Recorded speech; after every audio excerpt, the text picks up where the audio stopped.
करते थे, डायरेक्टिंग में क्या करते थे हम लोग, उनको गाइड करते थे। जो स्टाफिंग के अंदर में हमने उनको रिक्रूटमेंट सिलेक्शन किया, रिक्रूटमेंट सिलेक्शन में डिफरेंस आगे स्टाफिंग चैप्टर में तब हम समझेंगे कि रिक्रूट करना मतलब ज़्यादा से ज़्यादा हम लोग बुलाते हैं प्रोसेस में, तो उसको पॉजिटिव प्रोसेस बोलते थे। लेकिन सिलेक्शन में क्या होता है, रिक्रूटमेंट नंबर ऑफ एप्लीकेंट से ज़्यादा, एक्सेप्टेड एप्लीकेंट से ज़्यादा नंबर ऑफ रिजेक्टेड एप्लीकेंट्स होते हैं।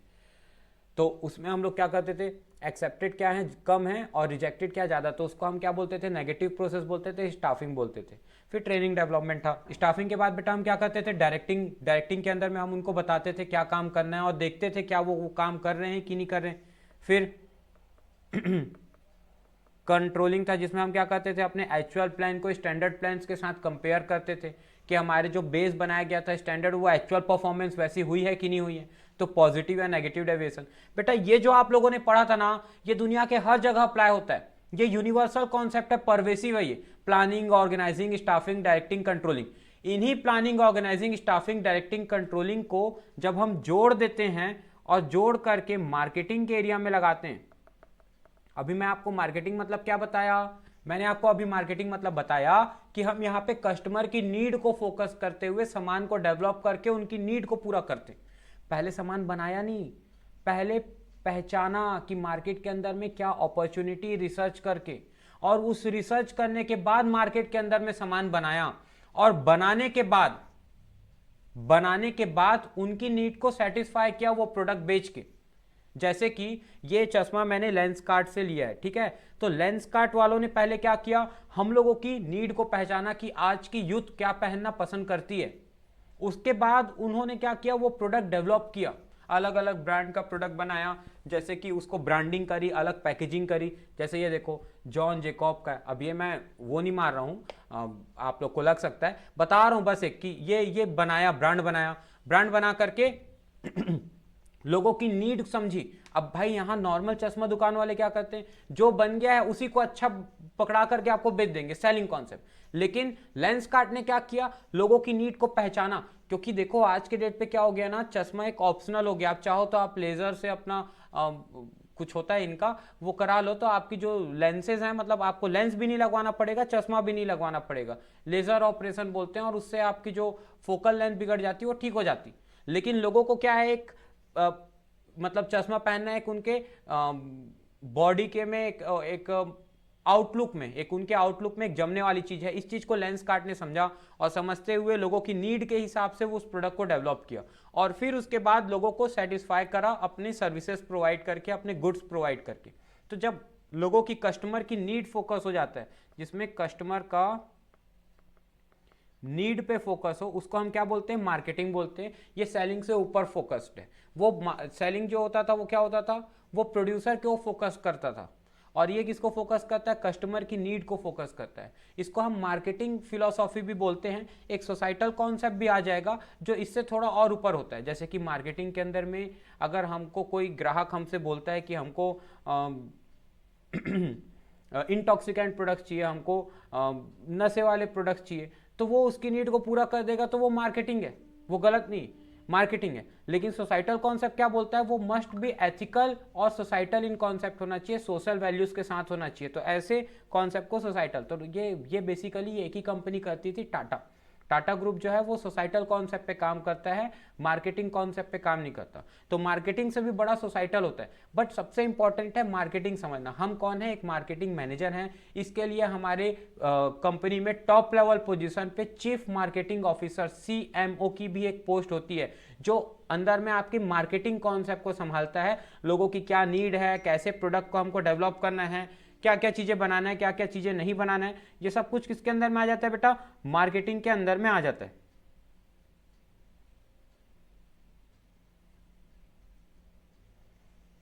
किसके अंदर में आ जाता है प्यारे बच्चों, मार्केटिंग के अंदर में आ जाता है। तो मार्केटिंग, हाँ, मार्केटिंग के अंदर में अभी हम लोग 4-5 प्रकार की फिलोसॉफीज और वो सब देखने वाले हैं। तो अब आपको समझ में आ रहा होगा कि ये जो जनरल मैनेजमेंट थ्योरी थी, planning, organising, staffing, directing, controlling, जब इनको हम स्पेशलाइज्ड मार्केटिंग में जोड़ दिए तो वो मार्केटिंग मैनेजमेंट बन गया। अगर उसको फाइनेंस से, फंड से रिलेटेड बना दिए कि फंड कहाँ से लेंगे और कैसे मैनेज करेंगे, उसको हम फाइनेंशियल मैनेजमेंट बना दिए, है ना।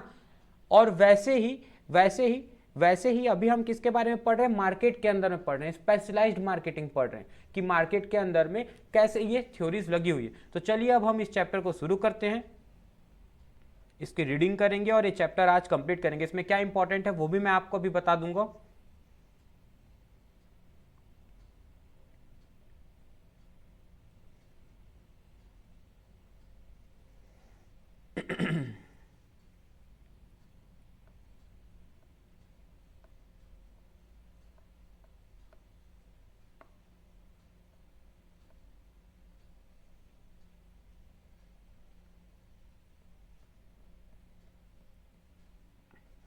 इसके ऊपर तो आप लोग को प्रोजेक्ट बनाने के लिए भी आया होगा। इस चैप्टर के ऊपर आप लोग को मार्केटिंग मैनेजमेंट के ऊपर, मार्केटिंग में ना बेटा सबसे इंपॉर्टेंट है मार्केटिंग मिक्स। मार्केटिंग मिक्स के बारे में हमको इसमें पढ़ना सबसे इंपॉर्टेंट है। आपको अभी से बता दे रहा हूं मैं, मार्केटिंग मैनेजमेंट पे आपका मार्केटिंग मिक्स पे 6 नंबर का क्वेश्चन फिक्स है जो बोर्ड्स में आएगा, गारंटीड। केस बेस्ड क्वेश्चन आएगा, केस बेस्ड क्वेश्चन आएगा, 6 नंबर का आएगा, डायरेक्ट आएगा, आपसे पूछा जाएगा आपको केसेस के बारे में, उसमें मार्केटिंग मिक्स के कोई एलिमेंट रहेंगे, उनके एलिमेंट्स को आपको एक्सप्लेन करना रहेगा। तो चारों मार्केटिंग मिक्स के 4 पीस ऑफ मार्केटिंग, ऐसे तो 6 है लेकिन आपको 4 ही पढ़ना है, प्रोडक्ट, प्राइस, प्लेस, प्रमोशन। तो 4 पीस ऑफ मार्केटिंग ही आपको पढ़ना है आपके टॉपिक्स में, कि प्रोडक्ट के अंदर प्रोडक्ट मिक्स, प्राइस के अंदर प्राइस मिक्स, प्लेस के अंदर प्लेस मिक्स, और प्रमोशन में प्रमोशन के क्या टेक्निक्स हैं उनके बारे में। ये 4 बातें हमको पढ़ना है। तो अब हम बेसिकली बेटा शुरू कर रहे हैं मार्केटिंग के इंट्रोडक्शन से।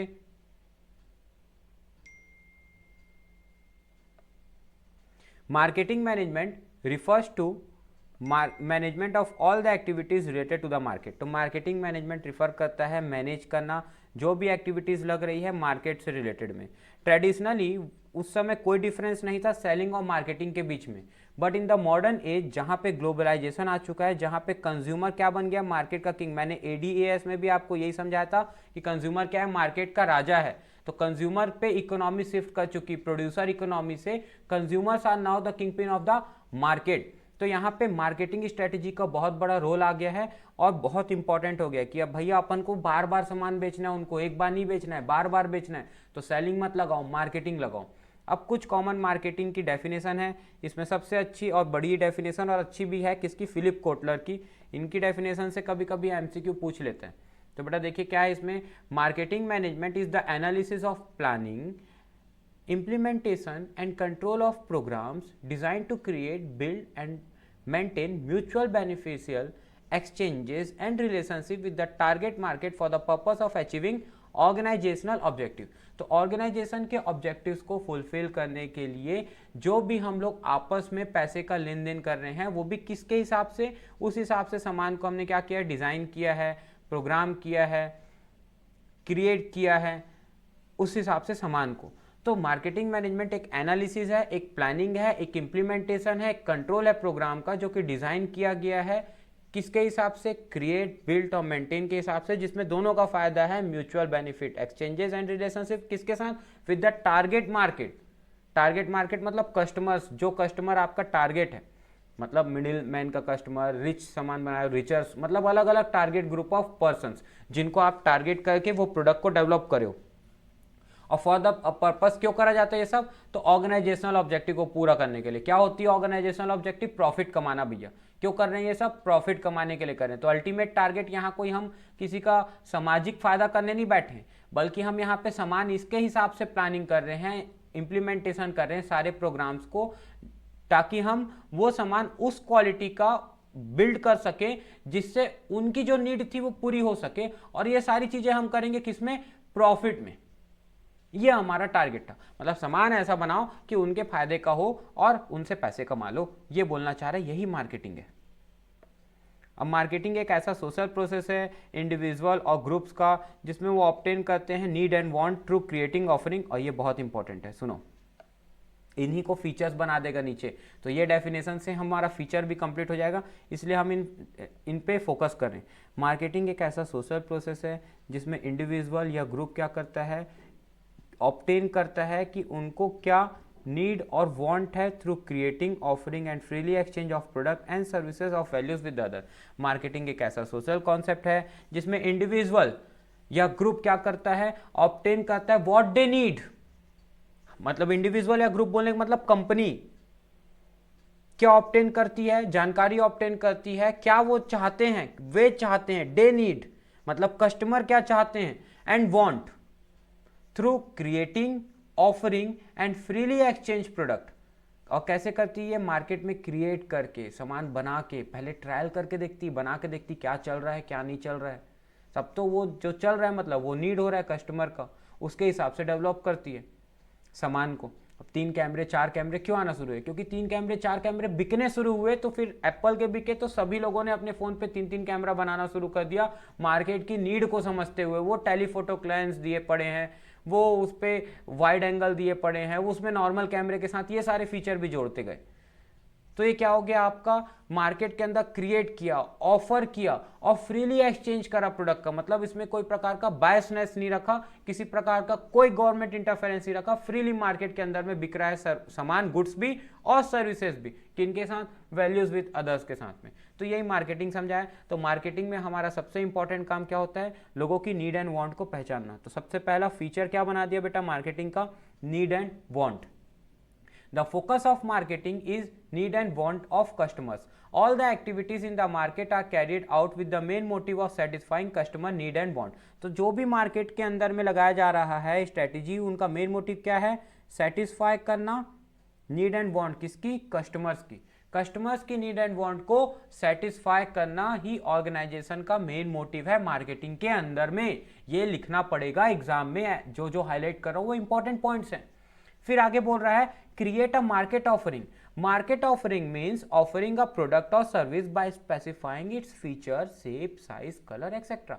मार्केट ऑफरिंग का मतलब होता है कि अलग अलग प्रकार के मार्केट में सामान उतारो, 10 रुपए का, 20 रुपए का। देखियो ना, डव कंपनी को 1 रुपए का पैकेट उतार रही है पाउच को, उसमें उसको फायदा नहीं है, लेकिन वो हर प्रकार के टारगेट कस्टमर को टारगेट ग्रुप के कस्टमर्स को क्या करना चाहती है, अट्रैक्ट करना चाहती है। इसलिए डिफरेंट टाइप्स ऑफ लोगों को क्या कर रही है, अलग अलग सामान बना रही मार्केट के अंदर में,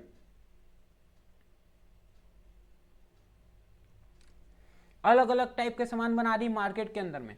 मतलब मार्केट ऑफरिंग दे रही है, मतलब क्या कर रही है, मार्केट ऑफरिंग कर रही है अलग अलग प्रोडक्ट का और अलग अलग सर्विसेज का। बाय स्पेसिफाइंग, कैसे अलग अलग ऑफर कर रही है, स्पेसिफाई करके उनके फीचर्स को, कुछ में कम फीचर दे दी, थोड़े ज़्यादा में ज़्यादा। कार देखे हो ना, base model, top model, mid model और क्या second base, second top model, second base, ऐसा कुछ बोलते हैं ना। तो ये क्या है, अलग अलग शेप, अलग अलग साइज, अलग अलग कलर का उनको क्या कर रही है, ऑफर दे रही है कि भाई आप एक ही टारगेट ग्रुप के कस्टमर नहीं हो सकते, अलग अलग पॉकेट। कोई भाई 10,000 रुपए जेब में रख करके भी टीवी खरीदना चाहता है, कोई 1 लाख रुपए रख के भी टीवी खरीदना चाहता है।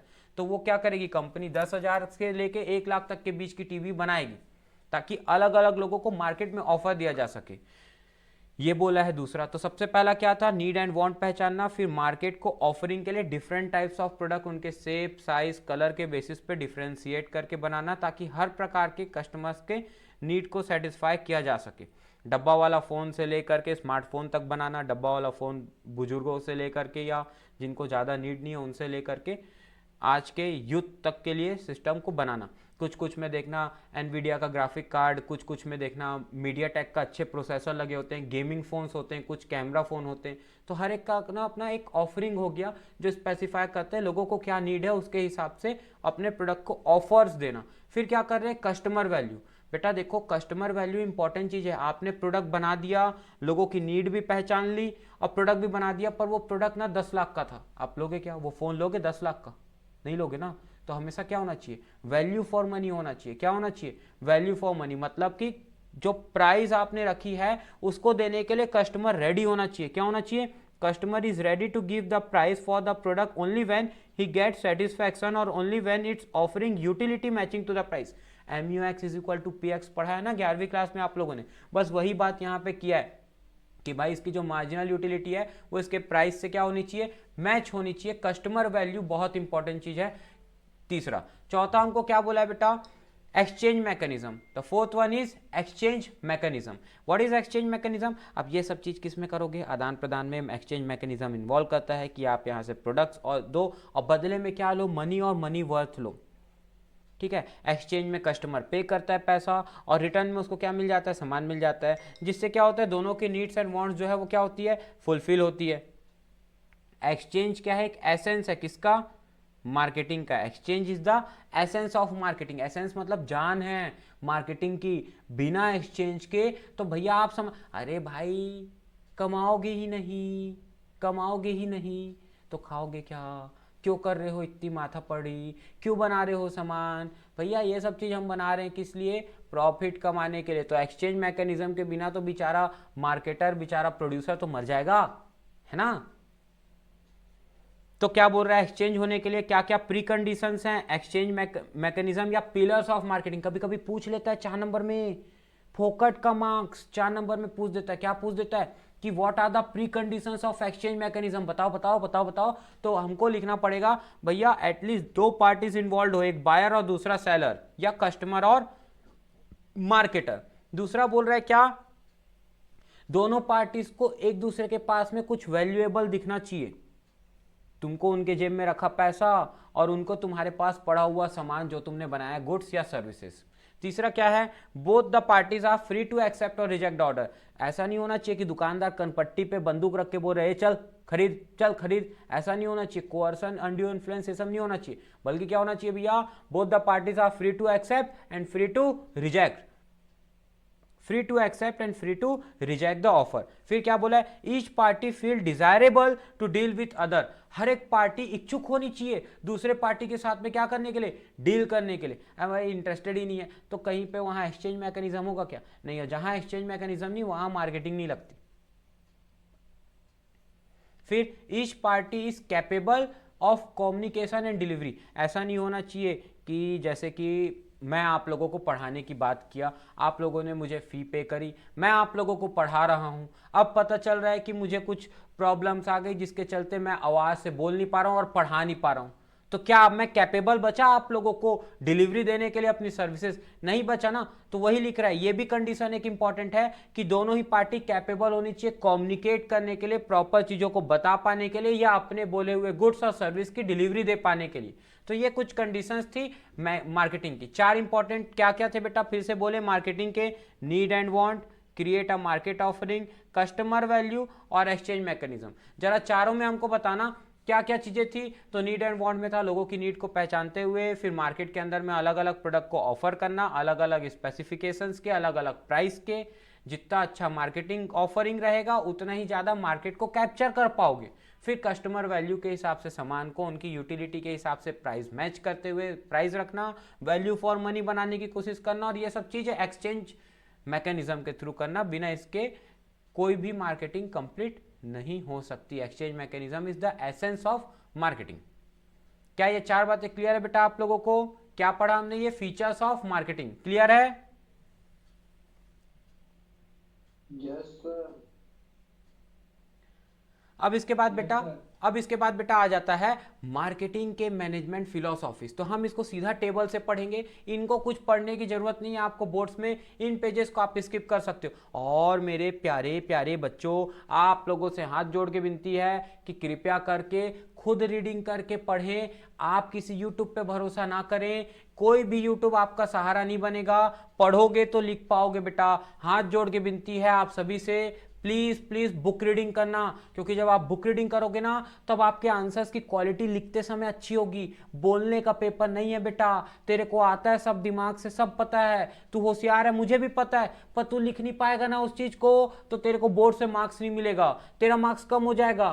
तो जो कम भी बोलता है क्लास में, गूंगा रहता है, देखना उसका मार्क्स ज्यादा आ जाता है क्योंकि वो लिख लेता है। और लिखने के लिए ना बेटा बुक रीडिंग करना पड़ता है। तो एक बहुत खास बात है, बुक रीडिंग थोड़ा थोड़ा करना बेटा। कोशिश करना कि YouTube सेकेंडरी रखो, प्राइमरी बुक रीडिंग कर लो। और अगर ना समझ में आए तो पहले देख लो YouTube वीडियो, कोई दिक्कत नहीं है, हम भी यूट्यूबर हैं, वो भी डाल रहे हैं, है ना। देख लो, अच्छी बातें बता रहे हैं, पर वो उनका ज्ञान है। आपको एक बार खुद से बुक रीडिंग करना पड़ेगा बच्चों। बोर्ड्स आ गया पास में, आप लोग को रीडिंग करना छोड़ना नहीं है। चलो मैं आगे बताता हूं आप लोग को। 5 फैक्टर्स के बारे में यहाँ पे हम लोग देखते हैं बेटा। 5 प्रकार के कॉन्सेप्ट होते हैं। पहला कॉन्सेप्ट का नाम है हमारा प्रोडक्शन कॉन्सेप्ट। पहला कॉन्सेप्ट का नाम है प्रोडक्शन कॉन्सेप्ट। प्रोडक्शन कॉन्सेप्ट में क्या होता है बेटा, देखो अगर अभी मीटिंग लेफ्ट होगी ना तो वापस से रिज्वाइन कर लेना सेम लिंक से, ठीक है। Yes.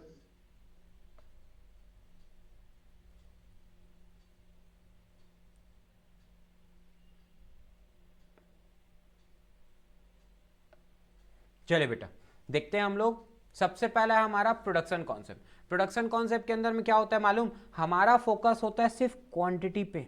ज्यादा से ज्यादा माल बना दो, ज्यादा से ज्यादा माल बना दो, ज्यादा क्वांटिटी में, और उसको सस्ते से सस्ते दाम में बेच दो, अफोर्डेबल कर दो, प्रोडक्ट की अवेलेबिलिटी कर दो और अफोर्डेबिलिटी कर दो, मतलब सस्ते में सामान बना के बेच दो। ज्यादा बनाओ, कम मार्जिन रखो, छोटू सा प्रॉफिट रखो, मतलब 1 लाख यूनिट बना दो सामान का और 1 पैसा रख दो प्रॉफिट मार्जिन। आप कितना रुपया कमा लिए? अच्छा चलो 10 पैसा रख दो, आप कितना रुपया कमा लिए 10 पैसा रख करके? 10 लाख पैसा। 10,000 रुपये आप कमा लिए बेटा, ठीक है।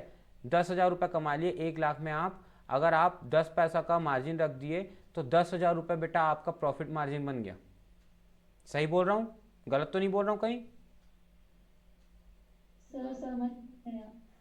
मैं बोला बेटा कि आप अगर सामान बनाते हो 1 लाख यूनिट बनाए, 1 लाख यूनिट, मान लो मैं ये पेन बना देता हूँ, 1 लाख यूनिट बना दिया, और 1 लाख यूनिट पेन बनाने की मुझे कॉस्ट आई थी 10 रुपये। कितनी आई थी? 10 रुपये। और मैं इसको बेच देता हूँ 10 रुपये 10 पैसे में। कितने में बेच देता हूँ? 10 रुपये 10 पैसे में बेच देता हूँ। तो मेरा प्रॉफिट मार्जिन कितना हुआ? सिर्फ 10 पैसे का हुआ एक पेन के पीछे। बनाया 10 रुपये में था, बेचा कितने में? 10 रुपये 10 पैसे में। कितने में बेचा? 10 रुपये 10 पैसे में बेच दिया। मेरे को कितने का प्रॉफिट हुआ एक पेन के पीछे में? 10 पैसे का। 1 लाख पेन बेच दिया तो कितने का प्रॉफिट हो गया? 10,000। 10,000 रुपये का प्रॉफिट हो गया। अब समझो बात को, एक दिन में 10,000 का प्रॉफिट कमा रहा हूं मैं। सेलो कंपनी हूं मैं, मेरी कंपनी का नाम है सेलो। मैं पेन बना के बेचता हूं, 10 रुपये वाली पेन बेचता हूं, मान लो 10 रुपये 10 पैसे में बेचता हूं। मान लो वो 9 रुपये 90 पैसे में बनाती होगी, 10 में बेच रही, मान लो एग्जाम्पल के लिए। तो भी वो कंपनी दिन का कितना रुपया कमा रही है? 10,000 रुपये कमा रही है। महीने का 3 लाख रुपया कमा रही है, फॉर एग्जाम्पल। मतलब आप समझ रहे हो बात को? कहने का मतलब ये लोग ना क्वालिटी पे फोकस नहीं करते हैं। ये लोग बोलते हैं कि क्वांटिटी में सामान बनाओ, जितना ज्यादा बनाओगे उतना ज्यादा बेचोगे, ज्यादा बनाओ ज्यादा बेचो, प्रोडक्ट को अफोर्डेबल बनाओ, सस्ता बनाओ, किफायती बनाओ, कम कीमत का बनाओ, ज्यादा बनाओ, बल्क में बेचो, प्रॉफिट मार्जिन कम रखो ताकि सस्ता बिके, तो लोग भी खरीदेंगे सस्ते के चक्कर में, और आपका सामान जो है वो ज्यादा बिकेगा तो आपका प्रॉफिट मार्जिन भी क्या होगा? भले ही प्रॉफिट मार्जिन कम है बट अल्टीमेटली क्वांटिटी के चलते आपके जेब में बचने वाला रोकड़ा ज्यादा बचेगा, ज्यादा बचेगा। तो ये कॉन्सेप्ट है क्या? Production concept. ये कॉन्सेप्ट है क्या? Production concept. प्रोडक्ट कॉन्सेप्ट क्या होता है? ये लोग भाई साहब बोलते हैं हम हैं भाई रोल्स रॉयस, हम हैं रेडो, हम हैं क्या आती वो प्रीमियम वॉच रोलेक्स, हम हैं लैम्बोर्गिनी, हम प्रीमियम प्रोडक्ट्स बनाएंगे, हम प्रीमियम प्रोडक्ट्स बनाएंगे, लिमिटेड एडिशन बनाएंगे, लुई वेटॉन है हम प्रीमियम प्रोडक्ट्स बनाएंगे, कम सामान बनाएंगे पर हमारी क्वालिटी बेस्ट होगी। क्या होगी? बेस्ट क्वालिटी के सामान हम बनाएंगे, क्वालिटी वाला सामान बनाएंगे, ऐसा कॉन्सेप्ट सोचते हैं। ऐसे प्रोड्यूसर्स की एक प्रजाति होती है, और ये लोग बोलते हैं, हमेशा फोकस करते हैं कि हमको हमेशा हमारी क्वालिटी को इंप्रूव करना है, सुपीरियर क्वालिटी रखना है, इंप्रूव करना है। और ये सब कुछ कैसे कमाते हैं? प्रॉफिट, हाई प्रॉफिट मार्जिन रखते हैं थ्रू क्वालिटी ऑफ प्रोडक्ट्स रख के। तो ये कम बेचेंगे पर प्रॉफिट मार्जिन ज्यादा रहेगा। और प्रोडक्शन कॉन्सेप्ट क्या था? ये ज्यादा बेचेंगे पर प्रॉफिट मार्जिन कम रहेगा। वो क्वांटिटी पे काम करते थे, ये लोग क्वालिटी पे काम करते हैं। समझ में आया बेटा यहां तक? हाँ भाई। बेटा इसके बाद है सेलिंग कॉन्सेप्ट। सेलिंग कॉन्सेप्ट क्या होता है? सेलिंग कॉन्सेप्ट बेटा फैक्ट्री से निकला हुआ है। सेलिंग कॉन्सेप्ट के अंदर में सामान जो देखो सब फैक्ट्री से निकले हैं, बस मार्केटिंग जो होता है वो मार्केट से निकला है। Societal concept market and society से निकला है। तो बेटा यहाँ पे सेलिंग कॉन्सेप्ट के अंदर में selling existing product by hook and cook. अब देखो ये वही वर्ड बोल दिया, फैक्ट्री में एक बार बन गया ना सामान, तो अब उस सामान को क्या करना है? हम लोगों को बेचना है। अब उस सामान को हम लोगों को क्या करना है? बेचना है। कैसे भी बेचना है, लटपट कैसे भी करके उसको बेचो। किसी को बोलो हाँ हाँ हाँ हाँ दीदी जी आप इस प्रोडक्ट में बड़े अच्छे लग रहे हैं, ये आपके ऊपर बड़ा जम रहा है, जम ही नहीं रहा था पता है उसके ऊपर, लेकिन ज़बरदस्ती बोल रहे हैं अरे दीदी आपके ऊपर एकदम बहुत बहुत अच्छा लग रहा है, ये प्रोडक्ट एकदम आप पिच के ऊपर खिल रहा है, बिल्कुल ले जाइए। साड़ी वाले दुकान वाले भैया लोग ऐसे ही बोलते हैं ना। मैं मम्मी के साथ एक बार चला गया साड़ी दुकान में, वहाँ पे देख रहा हूँ एक भैया वो मस्का लगाए पड़े, अरे भाभी ये तो बहुत अच्छा है आपके ऊपर खिल रहा है। हम मेरे को बाद में दिखा वहाँ उसमें छेद था, मैं मम्मी को बताया मम्मी इसमें तो छेद है, अरे नहीं नहीं भाभी ये वाला नहीं, ये वाला बोल रहा था मैं आपको बाद में बोलता। तो मैं वहाँ पकड़ लिया, मम्मी देख लो ये गड़बड़ चल रहा है ना। तो इसमें क्या होता है भाई, सेलिंग करते हैं अपने बने बनाए प्रोडक्ट को हुक एंड कुक मेथड से कैसे भी लटपट में बेचना है। दूसरा क्या बोल रहा है यहाँ पे, सेलिंग एंड प्रमोटिंग। इसमें क्या है, प्रमोट कर करके अपने प्रोडक्ट्स को बेचना होता है, एडवर्टीजमेंट डाल के ये वो करके, सेल्स प्रमोशन लगा के, एक पे एक फ्री लगा के, कैसे भी करके लटपट में खत्म करना है सामान को। और इसमें ये लोग प्रॉफिट कैसे कमाते हैं, जितना ज़्यादा बेचेंगे उतना ज़्यादा प्रॉफिट होगा। तो profit through sales volume, sales volume मतलब सामान के ज़्यादा से ज़्यादा बिक्री से इनको प्रॉफिट होगा। ज़्यादा बनाए नहीं है, ज़्यादा बेचना चाहते हैं प्रॉफिट कमाने के लिए। और कैसे बेचना चाहते हैं, जो बन गया उसको, जो बेच रहे हैं उसको लटपट में बेचना है। हाँ बेटा क्या बोले, सेल्स मैक्सिमाइजेशन का है ना। सेल्स मैक्सिमाइजेशन का कॉन्सेप्ट बेटा, हाँ ये सेल्स मैक्सिमाइजेशन का कॉन्सेप्ट है, और ये था क्वांटिटेटिव का, दोनों ही सेल्स है। देखो दोनों ही सेल्स मैक्सिमाइजेशन के कॉन्सेप्ट पे काम करते हैं, पर इनका जो फोकस होता है वो क्या होता है कि हम सामान बेचने में प्रमोशन टेक्निक नहीं लगाएंगे, हम सामान बेचने में अफोर्डेबिलिटी रखेंगे। देखो दोनों के मीन्स क्या है, साधन क्या है दोनों के, इनका मीन्स है, इनका मीन्स है क्या, अवेबिलिटी, इनका मीन्स है क्या, अवेबिलिटी मतलब अफोर्डेबिलिटी और अवेबिलिटी, सस्ते में तुरंत अवेलेबल कराना। और इनका क्या फोकस है, सेलिंग एंड प्रमोटिंग, ये प्रमोशन टेक्निक लगाते हैं, मतलब चाय पत्ती के साथ टिफिन डब्बा फ्री, मतलब एक के साथ एक फ्री, मतलब आपको बोल देंगे कि 20% से आज 40% का 60% का डिस्काउंट है। ये ऐसे सेल्स प्रमोशन टेक्निक का यूज़ करते हैं, कुछ कूपन्स दे देंगे आपको, ये लेंगे तो इसके साथ में ये फ्री, ऐसा वाला कॉन्सेप्ट लगाते हैं सेलिंग कॉन्सेप्ट के अंदर में। आगे बढ़ते हैं बेटा मार्केटिंग कॉन्सेप्ट के अंदर में। मार्केटिंग के अंदर में हमारा फोकस होता है मार्केट के ऊपर में, इसका मेन एम कस्टमर सेटिस्फैक्शन है, कस्टमर को सेटिस्फाई करना। इसमें हम मार्केटिंग टेक्निक्स लगाते हैं, जो टेक्निक्स के बारे में अभी हम पढ़ेंगे, ठीक है। मार्केटिंग की फिलोसॉफीज अभी हमने पढ़ा भी है, और किस में पढ़ा है, फंक्शंस ऑफ मार्केटिंग के अंदर में पढ़ा है। क्या पढ़ा था बताओ, किसी को याद है? पहले हम क्या करते हैं, नीड एंड वांट पहचानते हैं, फिर क्या करते हैं, मार्केट के हिसाब से ऑफर करते हैं सामान, कस्टमर को वैल्यू फॉर मनी का सामान बना देते हैं, और ये सब चीजें करते हैं एक्सचेंज मैकेनिज्म पे। यही थी हमारी क्या, मार्केटिंग की फिलोसॉफीज। अभी हम आगे मार्केटिंग के फिलोसॉफी की टेक्निक्स भी पढ़ेंगे। 4Ps क्या क्या मार्केटिंग की टेक्निक्स है, कैसे सामान बनाया गया है, उसका प्रोडक्ट कैसा होना चाहिए, उसकी ब्रांडिंग लेबलिंग पैकेजिंग कैसी होनी चाहिए प्रोडक्ट के अंदर में, प्राइसिंग कैसी रखी गई है, क्या वो प्राइसिंग जो है वो उनकी यूटिलिटी को मैच करती है कि नहीं, कॉम्पिटिटर्स पॉलिसीज को, प्लेस कैसा रखा गया है, मतलब मार्केट के अंदर में फिजिकल प्लेस है या ऑफलाइन मार्केट है या ऑनलाइन मार्केट है, किस टाइप के मार्केट में बेचा जा रहा है, चैनल ऑफ डिस्ट्रीब्यूशन कैसा है, डायरेक्ट चैनल है, नो चैनल है, ये सारी बातें हम प्लेस में देखेंगे। प्रमोशन के अंदर में बेटा हम क्या देखेंगे, प्रमोशन के अंदर में हम देखेंगे कि किन प्रमोशनल टेक्निक्स का यूज कर रहा है, डोर टू डोर सेलिंग कर रहा है, पर्सनल सेलिंग जिसको बोलते हैं, ठीक है, या फिर वो कोई आपको डिस्काउंट्स कूपन्स ये सब प्रोवाइड करा रहा है, तो इनके बारे में एडवर्टीजमेंट दे रहा है, टेलीविजन पे डाल रहा है, किस पे टारगेट कस्टमर को, तो किन तरीके से वो प्रमोशन कर रहा है, अपने प्रोडक्ट्स का प्रमोट कर रहा है, उसको हम देखेंगे। तो अभी हम क्या देख रहे हैं बेटा, मार्केटिंग टेक्निक्स के थ्रू इसको बेचा जाएगा। 4Ps अभी इसमें पढ़ेंगे हम इन्हीं मार्केटिंग टेक्निक्स पे, और ये सब चीज कैसे किया जाता है, प्रॉफिट कमा के। लेकिन सिर्फ प्रॉफिट कमाना इनका मोटिव नहीं है, वॉल्यूम में सामान बेचना इनका मोटिव नहीं। देखो यहाँ सेल्स में क्या था, सेल वॉल्यूम में काम करना। इनका क्या काम है, कस्टमर सेटिस्फेक्शन। इनको ज्यादा क्वांटिटी बेच रहे हो नहीं बेच रहे हो मतलब नहीं है, कोशिश तो इनकी भी रहती है ज्यादा बेचने की, लेकिन इनका मोटिव क्या रहता है, कस्टमर सेटिस्फाई होना चाहिए भाई, कस्टमर खुश रहना चाहिए। कस्टमर भगवान है, उसको दुखी नहीं कर सकते। तो प्रॉफिट तो कमाना है, लेकिन कैसे प्रॉफिट कमाना है, through customer satisfaction. And the last one is, इनका भी कस्टमर सेटिस्फेक्शन है, लेकिन किन चीजों को ध्यान में रखते हुए, ट्रेडिशन को ध्यान में रखते हुए। बस एक लाइन जुड़ गई क्या, with in the tradition of society. तो ट्रेडिशनल चीजों को, सोसाइटी के जो ऑर्थोडॉक्स या अच्छी बातें बुरी बातें जो भी है, उन सबको ध्यान में रखते हुए बिजनेस करना।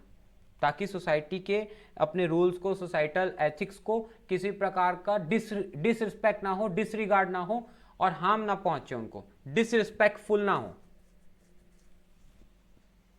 इसमें भी वही मार्केटिंग टेक्निक्स लगाई जाती है, इसमें भी प्रॉफिट कमाया जाता है, कस्टमर सेटिस्फेक्शन सेम लिखा है। देखो बस क्या वर्ड जोड़ दिया, क्या वर्ड जोड़ दिया, एंड सोशल वेलफेयर। क्या जोड़ दिया?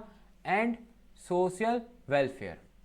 सोसाइटी के वेलफेयर के लिए होना चाहिए, ऐसा सामान नहीं होना चाहिए। जैसे कि देखिए क्या है, मार्केटिंग के अंदर में कितने सारे आज के डेट पे पब्स और कितना कुछ खुल चुका है, पर क्या वो सोसाइटी के हिसाब से एथिकली सही है? नहीं है, गलत है। लेकिन मार्केटिंग कॉन्सेप्ट उसको अलाउ करता है, लेकिन सोसाइटल कॉन्सेप्ट उसको डिसरिगार्ड करता है। तो ज़्यादा बड़ा कौन हुआ? सोसाइटल कॉन्सेप्ट हुआ। बेटा अभी मीटिंग लेफ्ट होने वाली है, आप सभी रीजॉइन करिएगा। लेफ्ट होते ही मीटिंग के हम फंक्शंस ऑफ मार्केटिंग के बारे में देखेंगे और ये इंपॉर्टेंट है बहुत। अभी मीटिंग जस्ट लेफ्ट होने वाली है, आप सभी वापस से रीजॉइन करिएगा और हम तुरंत रीजॉइन करते ही आगे का देखेंगे क्या, फंक्शंस ऑफ मार्केटिंग। ये इंपॉर्टेंट है, देखिए इसके बारे में अभी हम देखते हैं। मीटिंग लेफ्ट होने दीजिए, फिर हम इसके बाद इसके आगे का देखते हैं। तो यहाँ तक का आप लोग का जो मैं टॉपिक पढ़ाया हूँ वो 3-4 नंबर का टॉपिक था। आगे का भी आपका 5-6 नंबर का टॉपिक और बचा है। ये चैप्टर इंपॉर्टेंट है, आप मान के चलिए इस चैप्टर से आपको 10 नंबर तो कहीं नहीं गया, 10 नंबर से तो आएगा ही आएगा। 10 से 12 नंबर का ये चैप्टर आपका दूसरा वेटेज रखता है। सबसे बड़े चैप्टर्स में से एक चैप्टर आपका ये है जो मैक्सिमम वेटेज रखता है पार्ट बी का। एक चैप्टर आपका जो इंपॉर्टेंट है वो चैप्टर नंबर 2 था, एक चैप्टर 7 था, एक चैप्टर ये है।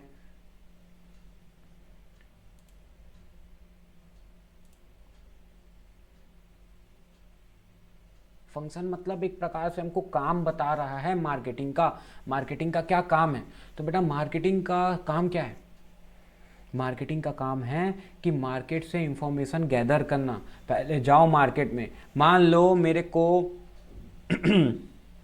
एक गुपचुप का ठेला खोलना है, नए प्रकार का, ठीक है, चलो गुपचुप का ही ठेला खोलते हैं हम अपने एग्जांपल में। तो अब मैं क्या करूंगा, मार्केट जा करके मार्केट में रिसर्च करूंगा कि पहले से वहाँ कितने गुपचुप ठेले लग रहे हैं, वहाँ की नीड क्या है कस्टमर्स की, वो किस टाइप का गुपचुप चाहते हैं। तो मेरे को पता चला कि वहाँ के लोगों की ना डाइजेशन की प्रॉब्लम है, तो मेरे को पता चला कि यहाँ ना एक हाजमोला वाला गुपचुप बड़ा फेमस चलेगा, डाइजेशन को भी इम्प्रोवाइज करेगा, बड़ा बड़ा अच्छा रहेगा। तो ये मैंने क्या किया, मार्केट को सबसे पहले जा करके नीड पहचानी मार्केट की। कैसे पहचानी? तो मार्केटर क्या करता है, पढ़ते हैं इसको, देखो क्या लिखा है इसके बारे में, और उस अपॉर्चुनिटी के हिसाब से अपना प्रोडक्ट डेवलप करूंगा अपनी स्ट्रेंथ वीकनेस को ध्यान में रख के। अब एक बार इसकी रीडिंग लगाते हैं, क्या बोले, this function helps the marketer to identify the needs of the customer. Marketer research become on the basis of product development and to conduct market research marketer perform करता है SWOT analysis while gathering information marketer focus किसके ऊपर, opportunities और threats के ऊपर, किसके ऊपर focus करता है। अब भाई जरूरी तो नहीं ना अच्छा हो, कुछ वो भी हो सकता है थ्रेट्स की, भैया ये मेरे कॉम्पिटिटर्स हैं, ये मेरे से अच्छा सामान बेच रहे हैं, इनसे अगर मेरे को मार्केट में उतर रहा हूँ तो इनसे मेरे को ध्यान रखना पड़ेगा, इनको मेरे को कम्पीट करना है, मेरे ये चैलेंजेस हैं, हमारी कंपनी के प्रोडक्ट में ये है कि हम प्राइस ज़्यादा सस्ता नहीं कर पा रहे हैं, हमारा कॉम्पिटिटर हमसे अच्छा सामान सस्ते में बेच दे रहा है क्योंकि वो बड़ा प्लेयर है, पहले से काम कर रहा है मार्केट में, हम तो अभी अभी घुसे। तो ये सब हमारे लिए क्या बन जाएंगे, थ्रेट्स, परेशानियाँ। थ्रेट्स यानी परेशानियाँ, प्रॉब्लम्स, और अपॉर्चुनिटीज़ मतलब मौका, फ़ायदा उठाने का मौका। मार्केटर क्या करता है, अपनी स्ट्रेंथ के हिसाब से, अपनी ताकत के अनुसार से कैप्चर करता है और इस अपॉर्चुनिटी को ग्रैब करता है और अपने आप को तैयार करता है प्लानिंग एंड पॉलिसीज के साथ कि कैसे वो अपनी कमजोरियों से और थ्रेट से उभर पाएगा। कंपनी यूज़ करती है इंटरनेट साइट्स का, इंटरनेट के थ्रू, SMS फैसिलिटी के थ्रू, जिससे वो जानकारी लोगों से कलेक्ट करे। कुछ कंपनी क्या करती, कंडक्ट भी करती even door to door research for gathering the information कि हमारा सामान कैसा लगा आप लोगों को, क्या है क्या नहीं। मार्केट में जाके मार्केट की रिसर्च करना, पहचान करना कहाँ अपॉर्चुनिटी है, उसके हिसाब से सामान को रेडी करना। इसमें रिसर्च स्कॉलर्स का भी बहुत काम आता है, PhD, जो कि बेटा मैं खुद भी कर रहा हूँ। मेरा जो टॉपिक है वो PhD का है, कमोडिटी मार्केट। अभी मेरी 9 तारीख को RDC भी है इसी के ऊपर में, शेयर मार्केट में, कमोडिटी मार्केट के ऊपर में। देखिए बेटा दूसरा आप लोगों को बोला है market planning. After conducting the marketing research the marketer has planned the steps to necessary to achieve marketing objective under the marketing planning and to make increases. देखो क्या बोल रहा है, मार्केट के अंदर में ना मार्केट रिसर्च करने के बाद वो क्या करेगा, प्लान करेगा। क्या प्लान करेगा कि कैसे इंक्रीज करूं प्रोडक्शन, कैसे इंक्रीज करूं सेल, कैसे इंक्रीज करूं, क्या यूज़ करूं, कौन से टूल्स यूज़ करूं, यूट्यूब में डलवाऊं वीडियो मतलब ऐड, या किसको डलवाऊं ऐड, या पेपर में छपवाऊं, या प्रिंट करवाऊं, या फिर डिस्काउंट दे दूं, या फिर डोर टू डोर सेलिंग करवाऊं, ठीक है, या फिर कस्टमर्स को ही परसेंटेज दे के उनके थ्रू सामान बेचवाऊं अपने कस्टमर को, नेटवर्क मार्केटिंग वाला जो कॉन्सेप्ट होता है ना। तो क्या बोल रहा था मैं, हाँ, तो ये सब किसके अंदर में आ गया काम, मार्केट की प्लानिंग के अंदर में आ गया। तो इसमें वो अपनी स्ट्रेंथ, वीकनेस, अपॉर्चुनिटीज, थ्रेट्स के हिसाब से सामान को प्लान करता है, और प्लान करने के बाद वो ये प्लानिंग करता है कि कितने प्राइस में कैसे सामान बिकेगा, कैसे सामान की प्रोडक्शन बढ़ेगी, कैसे उसकी सेल्स बढ़ेगी, और कौन से प्रमोशन टूल्स को लगाऊंगा।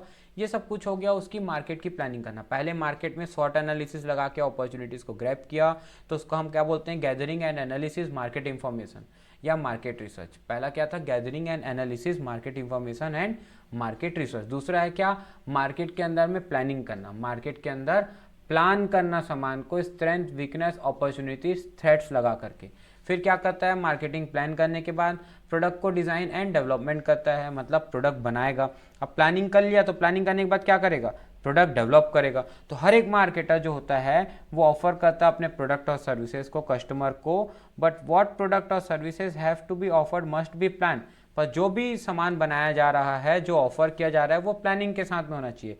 Planning part include the decision like, planning ये बातों को इंक्लूड करता है कि कैसी उसकी क्वालिटी स्टैंडर्ड्स होंगे प्रोडक्ट के जो उसमें यूज़ हो रहे हैं, किस शेप का वो डिज़ाइन का प्रोडक्ट बनाया जाएगा, कैसी उसकी पैकेजिंग होगी, और कितने मॉडल्स के उस प्रोडक्ट को आप बनाओगे, और कैसे उनको हम बेटर अपने कॉम्पिटिटर के प्रोडक्ट से बना सकते हैं।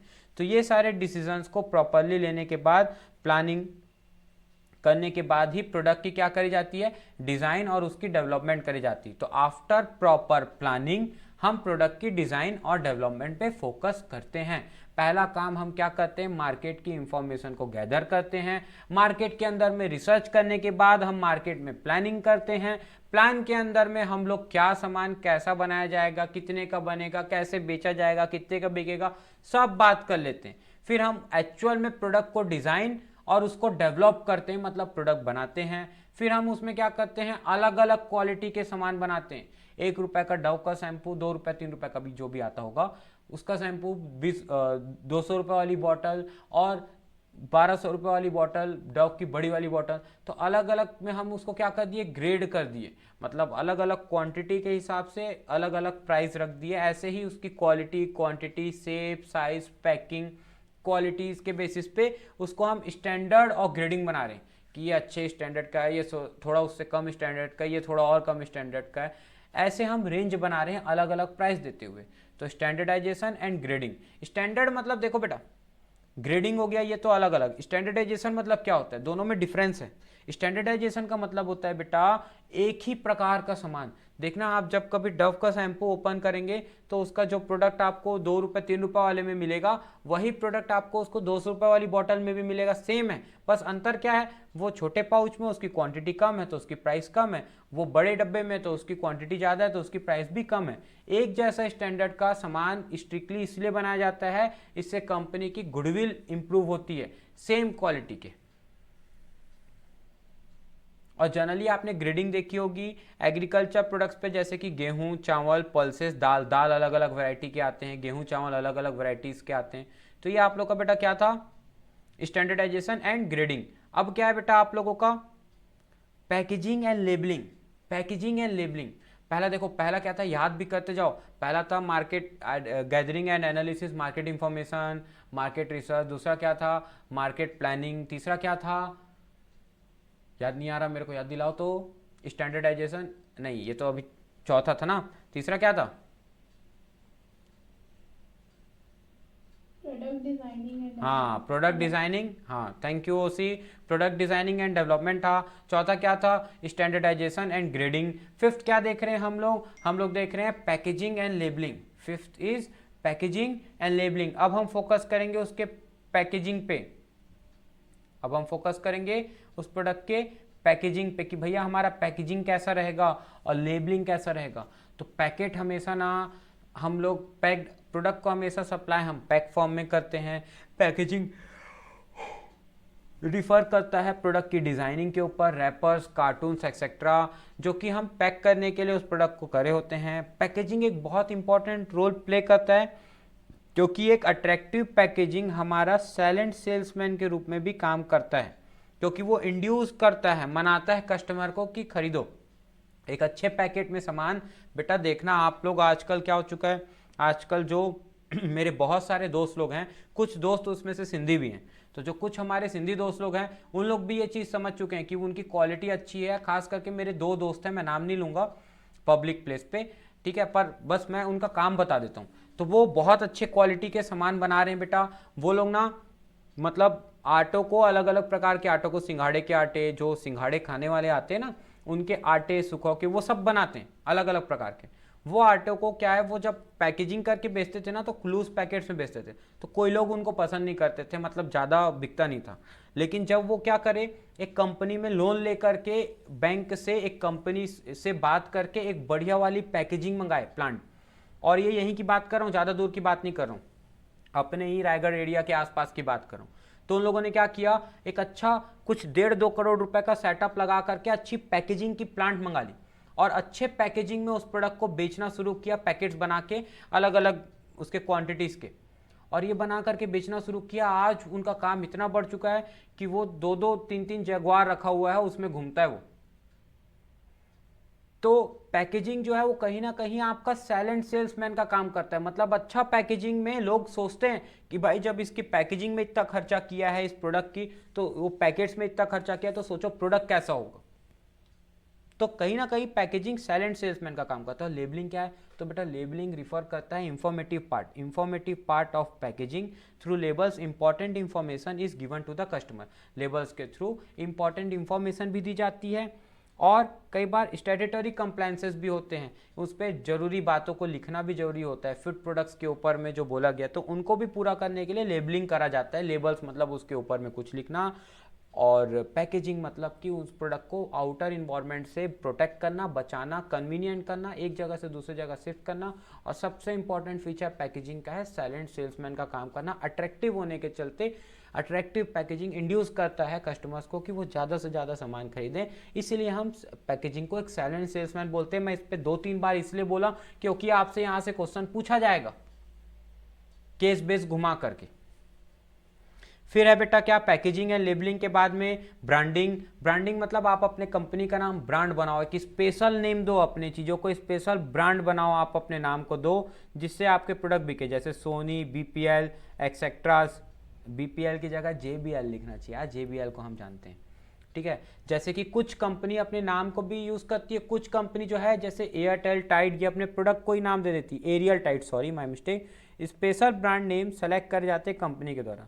Brand name must be selected बहुत केयरफुली, जो कि वो कस्टमर की लॉयल्टी पे डिपेंड करता है। आपका ब्रांड नेम आप जितना ज़्यादा अच्छा बनाओगे उतना ही कस्टमर लॉयल रहेगा आपके प्रोडक्ट को लेकर के। और जब आप प्रोडक्ट का ब्रांड बना रहे हो तो जो नाम सोच रहे हो वो बहुत केयरफुल होना चाहिए, मतलब उसका कोई दूसरे लैंग्वेज में कुछ गलत मीनिंग ना निकलता हो। जैसे कि एक कंपनी है जिसका नाम है, एक कार का नाम है, आपके ही बुक में दिया हुआ है वो एग्जाम्पल, नोवा करके शायद है नाम, हाँ, एक एम्बेसडर कार है उसका नाम नोवा है, जिसका कुछ स्पेनिश या किस में मतलब होता है डू नॉट रन। अब कार बनाया, नोवा नाम दिया, वहाँ के लोगों पे नाम पड़ रहा है डू नॉट रन, मतलब नहीं चले, ऐसा कुछ। तो ये उसका कोई गलत सेंस में दूसरे लैंग्वेज में मीनिंग नहीं होना चाहिए। ब्रांडिंग बनाने में बहुत केयरफुल रहना पड़ता है, क्योंकि ब्रांड से ही आपका सब कुछ होना है। जैसे नाम चलता है, बोलते हैं ना, जैसे आज जाएंगे कहीं पढ़ने के लिए आप लोग आगे जाएंगे, सीए करने जाएंगे तो एक्सेल एजुकेशन इंस्टीट्यूट रायपुर जाएंगे, या फिर अगर आप लोग सीए करने जाएंगे तो कुछ आप लोग ऑनलाइन क्लासेस ले लेंगे, ऑनलाइन कोर्सेज ले लेंगे, पीडब्ल्यू ले लेंगे। तो पीडब्ल्यू पे भरोसा क्यों है? क्योंकि पीडब्ल्यू का ब्रांड है। तो ये क्या हो गया बेटा, ब्रांड बन गया। ब्रांड बनाना बहुत इंपॉर्टेंट होता है। हम सभी कोशिश करते हैं जितने बिजनेसमैन है कि वो अपने प्रोडक्ट को ब्रांड तक पहुंचा पाए। अलग पांडे सर ने पीडब्ल्यू को पहुंचाया, ऐसे ही सबका कोशिश है कि वो अपने अपने प्रोडक्ट को ब्रांड बना पाए। फिर क्या होता है बेटा, कस्टमर सपोर्ट सर्विस। अब देखो भाई ऐसा है कि डे टू डे बिजनेस में इन्वायरमेंट के अंदर में, क्योंकि मार्केट का राजा कौन है, कंज्यूमर या the kingpin of the market है ना, मतलब किंग है, टॉप पे है मार्केट के, तो king pin of the market. तो कस्टमर सेटिस्फेक्शन एक मेन मोटो होता है हर एक बिजनेसमैन का। तो हर एक बिजनेसमैन के लिए क्या है, बहुत इंपॉर्टेंट फंक्शन है मार्केटिंग मैनेजमेंट का, जो कि रिलेट करता है डेवलप करने के लिए कस्टमर सपोर्ट सर्विसेज, जैसे कि कस्टमर हैंडलिंग, उनके कंप्लेंट्स को हैंडल करना, आफ्टर सेल सर्विस देना, मेंटेनेंस सर्विसेज उनको प्रोवाइड कराना, customer information and consumer information and technical services customer. तो कस्टमर ऐसा सब जब करोगे तो कस्टमर आपका एक परमानेंट कस्टमर बन जाएगा, जब वो सेटिस्फाइड रहेगा आपकी कस्टमर सपोर्ट सर्विसेज से। फिर बोला है सामान की प्राइसिंग ऐसा रखो अपने प्रोडक्ट की जो कि अलग अलग प्राइसिंग, अलग अलग चीज़ होनी चाहिए। प्राइसिंग एक बहुत क्रूशियल एलिमेंट है, खास करके भारत जैसी सेंसिटिव प्राइस पे। थोड़ा सा भी अगर आपने ज़्यादा हाईली प्राइस सेंसिटिव कर दिया तो लिटिल वेरिएशन प्राइस करने पे ये आपके कस्टमर्स को आपके कंपटीटर के प्रोडक्ट तक पहुंचा सकता है। स्प्राइट ने अगर हल्का सा भी प्राइस जो है वो चेंज कर दिया तो मैरिंडा पीना शुरू कर देंगे, मैरिंडा बोलता हूँ, वो क्या आता है, 7 अप पीना शुरू कर देंगे। ठीक है, marketer keep in mind various factors such as objective of the firm की क्या ऑब्जेक्टिव है, डिमांड कितना है, कंपटीशन कितना है, इन सब बातों को ध्यान में रखते हुए प्राइसिंग डिसाइड करी जाती है। फिर प्राइसिंग हो गई। फिर promotion and selling. After promotion of goods the marketer need to offer them the customers for the perform of 2 basic functions, promotion and selling. भाई अब देखो, अब सब कर लिया ना, थोड़ा बहुत तो प्रमोशन करना ही पड़ेगा ना प्रोडक्ट का। प्रमोशन के अंदर में हम क्या करते हैं कि सारी एक्टिविटीज़ कम्युनिकेट करते हैं कस्टमर्स को जिससे सेल्स बढ़े, जैसे उसको डिस्काउंट देना, ये वो करना। ठीक है, और क्या होता है प्रमोशन के अंदर में, कई बार हम एडवर्टीजमेंट, सेल्स प्रमोशन, पर्सन, इसके बारे में ना अलग से कभी 4P बना है उसमें देखेंगे। ठीक है, एंड द लास्ट क्या है, फिजिकल डिस्ट्रीब्यूशन चैनल हम कैसा रखेंगे, online distribution, offline distribution, warehouses बनाएंगे, चैनल ऑफ डिस्ट्रीब्यूशन बनाएंगे, कैसा करेंगे, ये हो गया physical distribution. And the second last but not the least, इसके बाद एक और है, ये है 11वां ट्रांसपोर्टेशन। ट्रांसपोर्टेशन में क्या है बेटा, ट्रांसपोर्टेशन में आप लोग को बता रहा है कि आप जो सामान बना रहे हैं वो जरूरी तो नहीं ना कि उसी प्लेस पे कंज्यूम भी कर लिया जाए जिस प्लेस पे वो प्रोड्यूस किया गया है, हमेशा वहाँ पे प्लेस गैप होता है। तो इसीलिए उस प्लेस गैप को कवर अप करने के लिए मार्केटर जो है वो क्या करता है, सामान को ट्रांसफर कराता है अलग अलग स्टेट्स पे या अलग अलग कॉर्नर ऑफ कंट्री पे। उसके लिए वो क्या करता है, रॉ मटेरियल्स को भी ट्रांसपोर्ट में मंगवाता है और फिनिश गुड्स में कन्वर्ट करके आप लोग तक पहुंचाता है। मार्केटर वेरियस मोड्स को यूज़ करता है ट्रांसपोर्ट के अपने क्लाइंट्स तक पहुंचाने के लिए, जो भी सुटेबल तरीका है उन तक। And the last one is storage and warehousing. Storage and warehousing के अंदर में जो ये गुड्स हैं वो तुरंत तो कंज्यूम किए नहीं जाते हैं, वो कंज्यूम साल भर किए जाते हैं। पर अमूल ने अपने फैक्ट्री में जो आइसक्रीम्स है वो बना दिया, बटर बना दिया, 3 महीना 4 महीना में प्रोडक्शन कर दिया। अब वो 3-4 महीना में बना हुआ सामान जो है वो बिकेगा अगले 4-5-6 महीने में, तो वो तुरंत तो नहीं बिक रहा है। तो उसको स्टोर करने के लिए हमारे पास में क्या होना चाहिए, स्टोरेज एंड वेयर हाउसेस होना चाहिए, क्योंकि वहाँ पे टाइम गैप है बिटवीन कंजप्शन एंड प्रोडक्शन। तो उस टाइम गैप में वो सामान प्रोटेक्ट करने के लिए मॉइस्चर से, इंसेक्ट से, रोडेंट चींटियों से, थेफ्ट चोरी होने से बहुत जरूरी है। इसलिए मार्केटर मेंटेन करता है अपने खुद के वेयर हाउसेस उसको स्टोर करने के लिए, या फिर पब्लिक वेयर हाउसेस जहाँ पे उन गुड्स को सेफली और ताज़ा रखा जा सकते जब तक उसको डिमांड नहीं किया जाता है मार्केट में। तो इस तरीके से हमारे कंप्लीट हुए क्या, फंक्शंस ऑफ मार्केटिंग। ये बड़ा इंपॉर्टेंट है, function of marketing. Function of marketing में पहला क्या था, तो क्या था, पहला था, याद आ रहा है मेरे को, gathering and analysis of marketing research, market information, market research.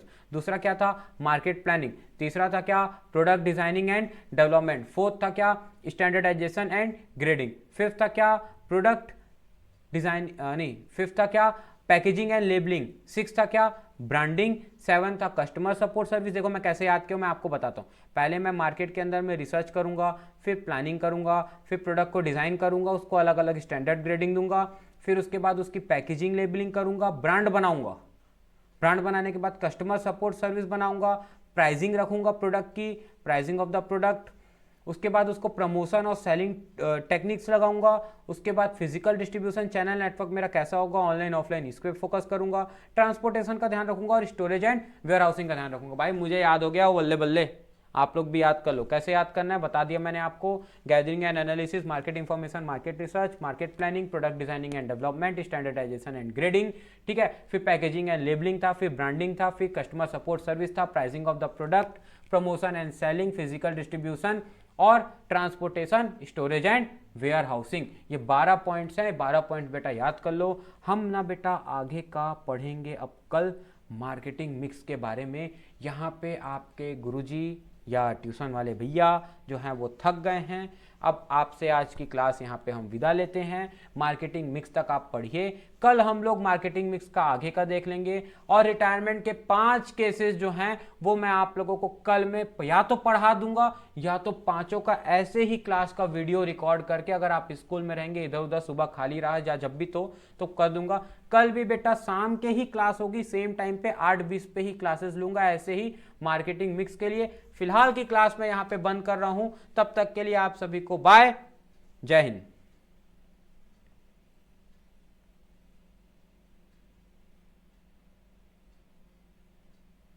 अपना टॉपिक को प्रोडक्ट, प्राइस, प्लेस और प्रमोशन के बारे में 4 टॉपिक्स हम लोग आज की क्लास में देखेंगे। Product, price, place, promotion. Product के अंदर में बेटा प्रोडक्ट मिक्स आता है। प्रोडक्ट मिक्स क्या बोलता है? तो प्रोडक्ट मिक्स बताता है हमको ब्रांडिंग, पैकेजिंग और लेबलिंग के बारे में। Branding, packaging and labelling, 3 product को मिला के प्रोडक्ट मिक्स हमारा डेवलप किया गया। क्या होता है ये प्रोडक्ट मिक्स?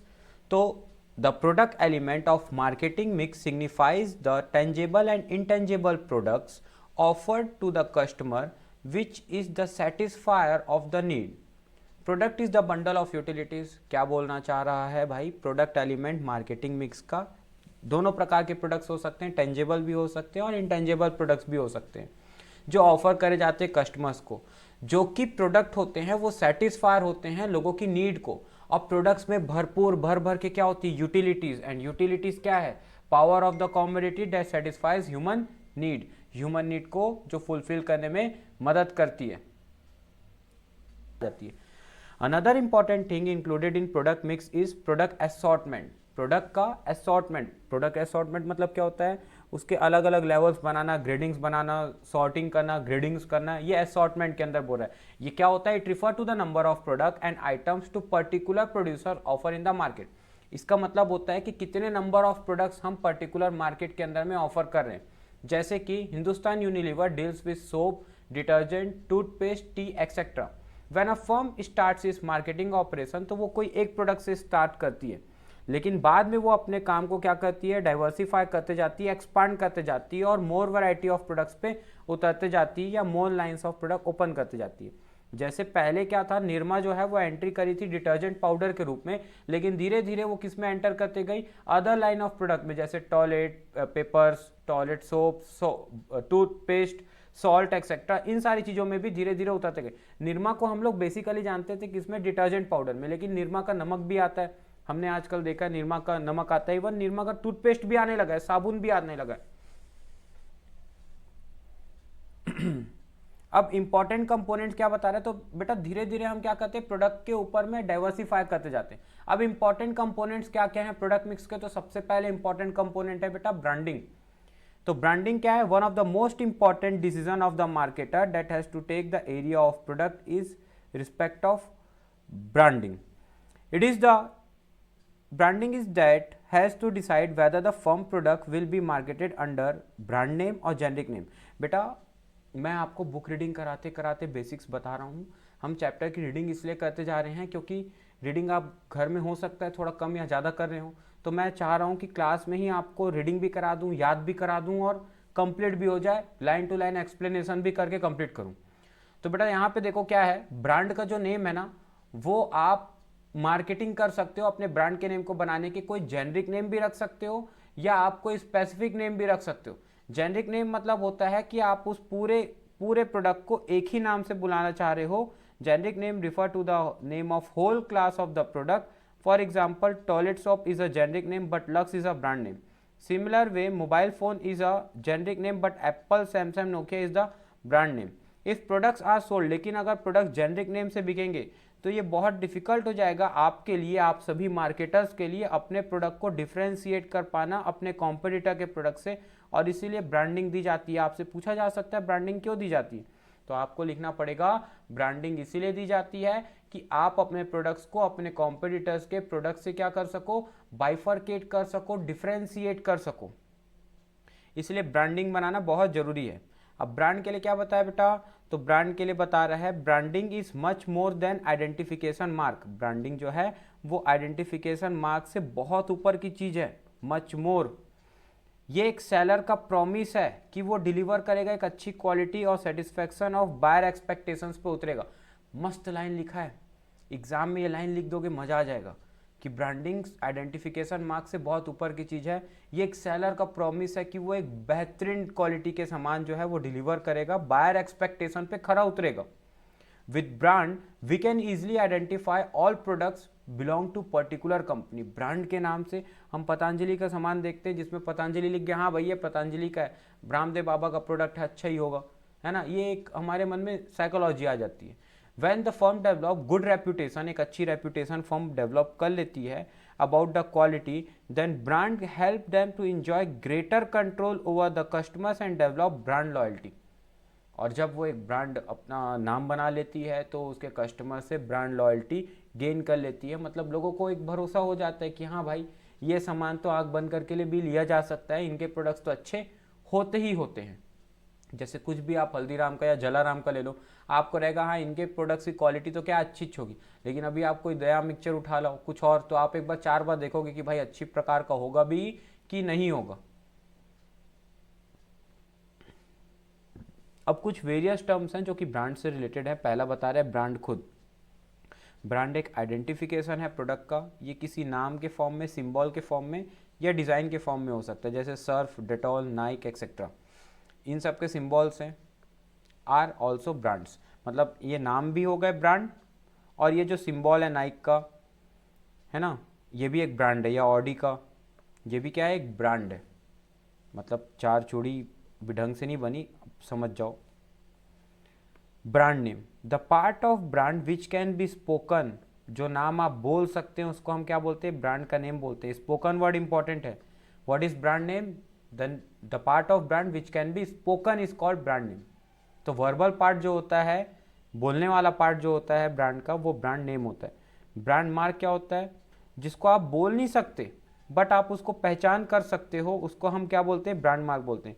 जैसे Maharaja sign of Air India, Pepsi sign का रेड एंड ब्लू बॉल जो बने रहता है, नाइक का जो एरो साइन बने रहता है, मर्सिडीज का जो स्टार जैसा साइन बने रहता है, मर्सिडीज का जो स्टार वाला साइन बने रहता है। हाँ बेटा क्या बोल रहे हो, अमन आया हूँ बोल रहे लिए। अमन कहाँ दिख रहा है। क्लासेस का जो हम लोगो बनाते हैं उसको कोई दूसरा कॉपी नहीं कर सकता है, क्योंकि उसका हमारे पास में क्या है, लीगल प्रोटेक्शन है, हमारा उसका ट्रेडमार्क है, उसको कोई दूसरा कॉपी नहीं कर सकता। No the firm can use the name और sign of the company which get legal protection, तो जिसका लीगल प्रोटेक्शन हो जाता है उसको कॉपी नहीं कर सकता। अगर कभी कोई कॉपी करके पकड़ा गया तो हम उसके ऊपर केस कर सकते हैं। अब बेटा क्या क्वालिटीज़ है, क्या फीचर्स है एक अच्छे ब्रांड नेम के, तो ब्रांड नेम बहुत शॉर्ट और सिंपल होना चाहिए, brand name easy to pronounce होना चाहिए, brand name should be suggestive, जैसे कि हाजमोला जो है, हाजमोला जो है वो सजेस्ट करता है डाइजेस्टिव प्रॉपर्टी को, उजाला जो है वो ब्राइटनेस को, हेयर एंड केयर सजेस्ट करता है care of hair et cetera. Brand name हमेशा यूनिक और डिस्टिंक्टिव, कुछ हटके कुछ अलग होना चाहिए ब्रांड का नेम, ठीक है, जैसे एरियल, टाइड एक्सेट्रा, लेकिन साथ में अपनी आइडेंटिटी को भी ना खोए। उसका मीनिंग, ब्रांड का नेम जो है should not consider the meaning in other language, उसका कोई गलत मतलब दूसरे शब्दों में ना निकलता। जैसे कल मैं आपको बता ही रहा था, नोवा एक एम्बेसडर कार है जिसका मतलब होता है डज नॉट गो, मत चल होता है किसमें, स्पेनिश में। इस टाइप के नेम को क्या करना चाहिए, अवॉइड करना चाहिए। तो क्या क्या बोला है जल्दी शॉर्टकट में बताओ। ब्रांड का अच्छा नाम क्या होगा, short and simple, easy to pronounce, must be suggestive, unique and distinctive, and meaning in other language must be same not the different. मतलब एक पॉजिटिव नेम होना चाहिए, meaning in other language must be positive, not in the different way. अब गाड़ी है उसका नाम meaning निकल रहा है डू नॉट रन, मत चल निकल रहा है, गाड़ी है। कार है उसका है मत चल गाड़ी, अरे ये क्या बात हुई।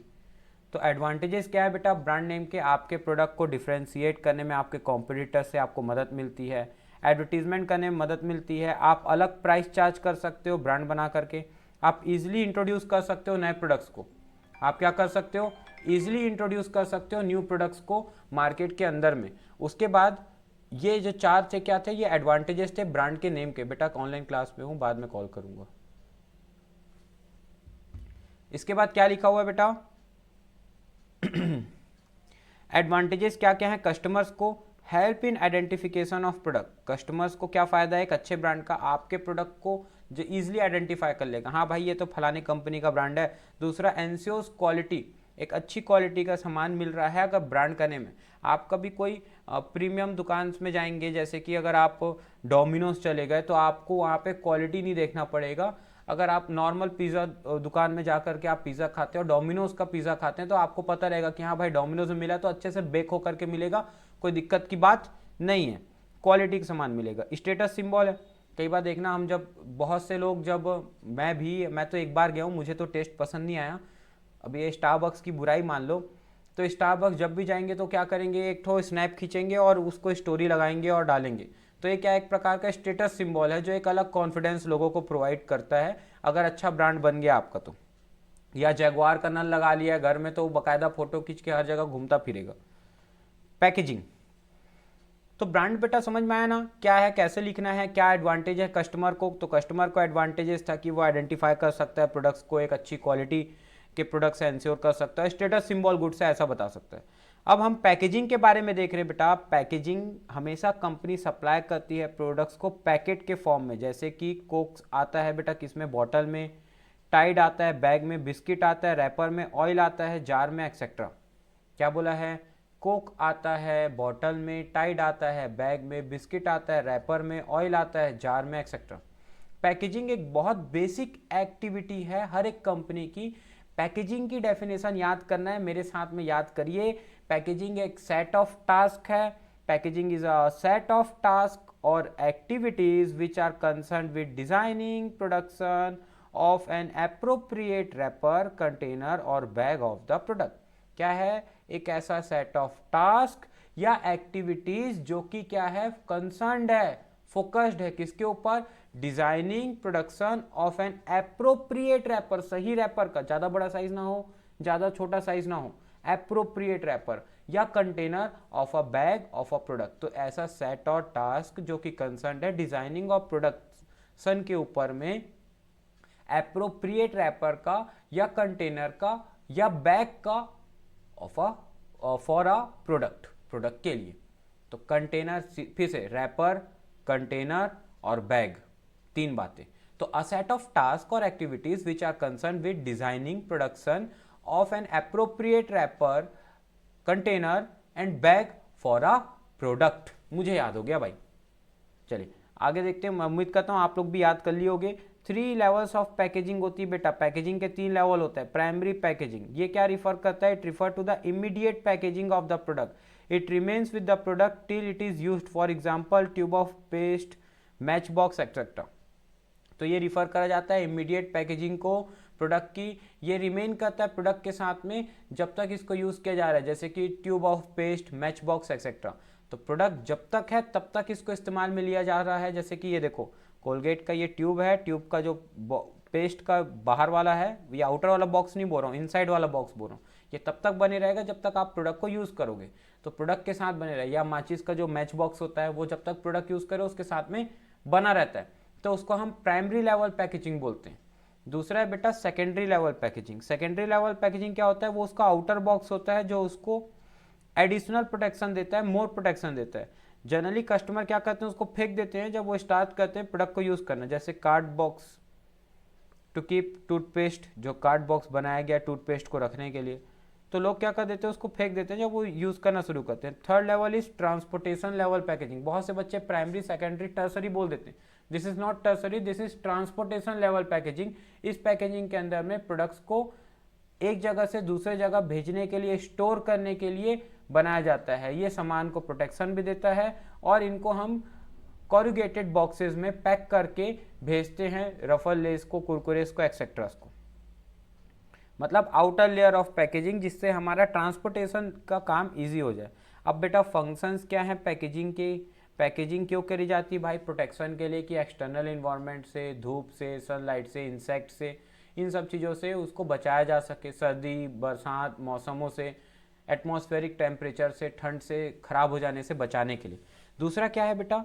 आपका पैकेजिंग पहचान है आपके प्रोडक्ट की, जिसमें आपका कस्टमर आपके कॉम्पिटिटर के प्रोडक्ट से आराम से पहचान कर सकता है यूनिक शेप और आइडेंटिटी के चलते। जैसे कि कोका कोला लोगे तो उसमें red colour and unique shape मिल जाएगा, रेड एंड ब्लू बॉल का बना हुआ। तो मतलब पेप्सी की बात कर रहा था, है ना? तो अलग से पहचान हो जाती है आपके प्रोडक्ट की। तीसरा क्या बोल रहा है?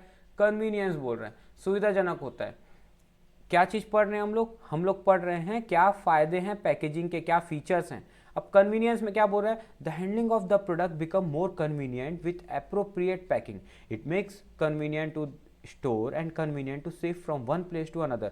For example, new PET bottles of cold drinks have made it very convenient for middlemen to transport and supply and store it. कुछ नहीं, हमको यही बता रहा है कन्वीनियंस के अंदर में कि हमारा सामान पैकेज के फॉर्म में सुविधाजनक हो जाता है एक जगह से दूसरी जगह कैरी करना।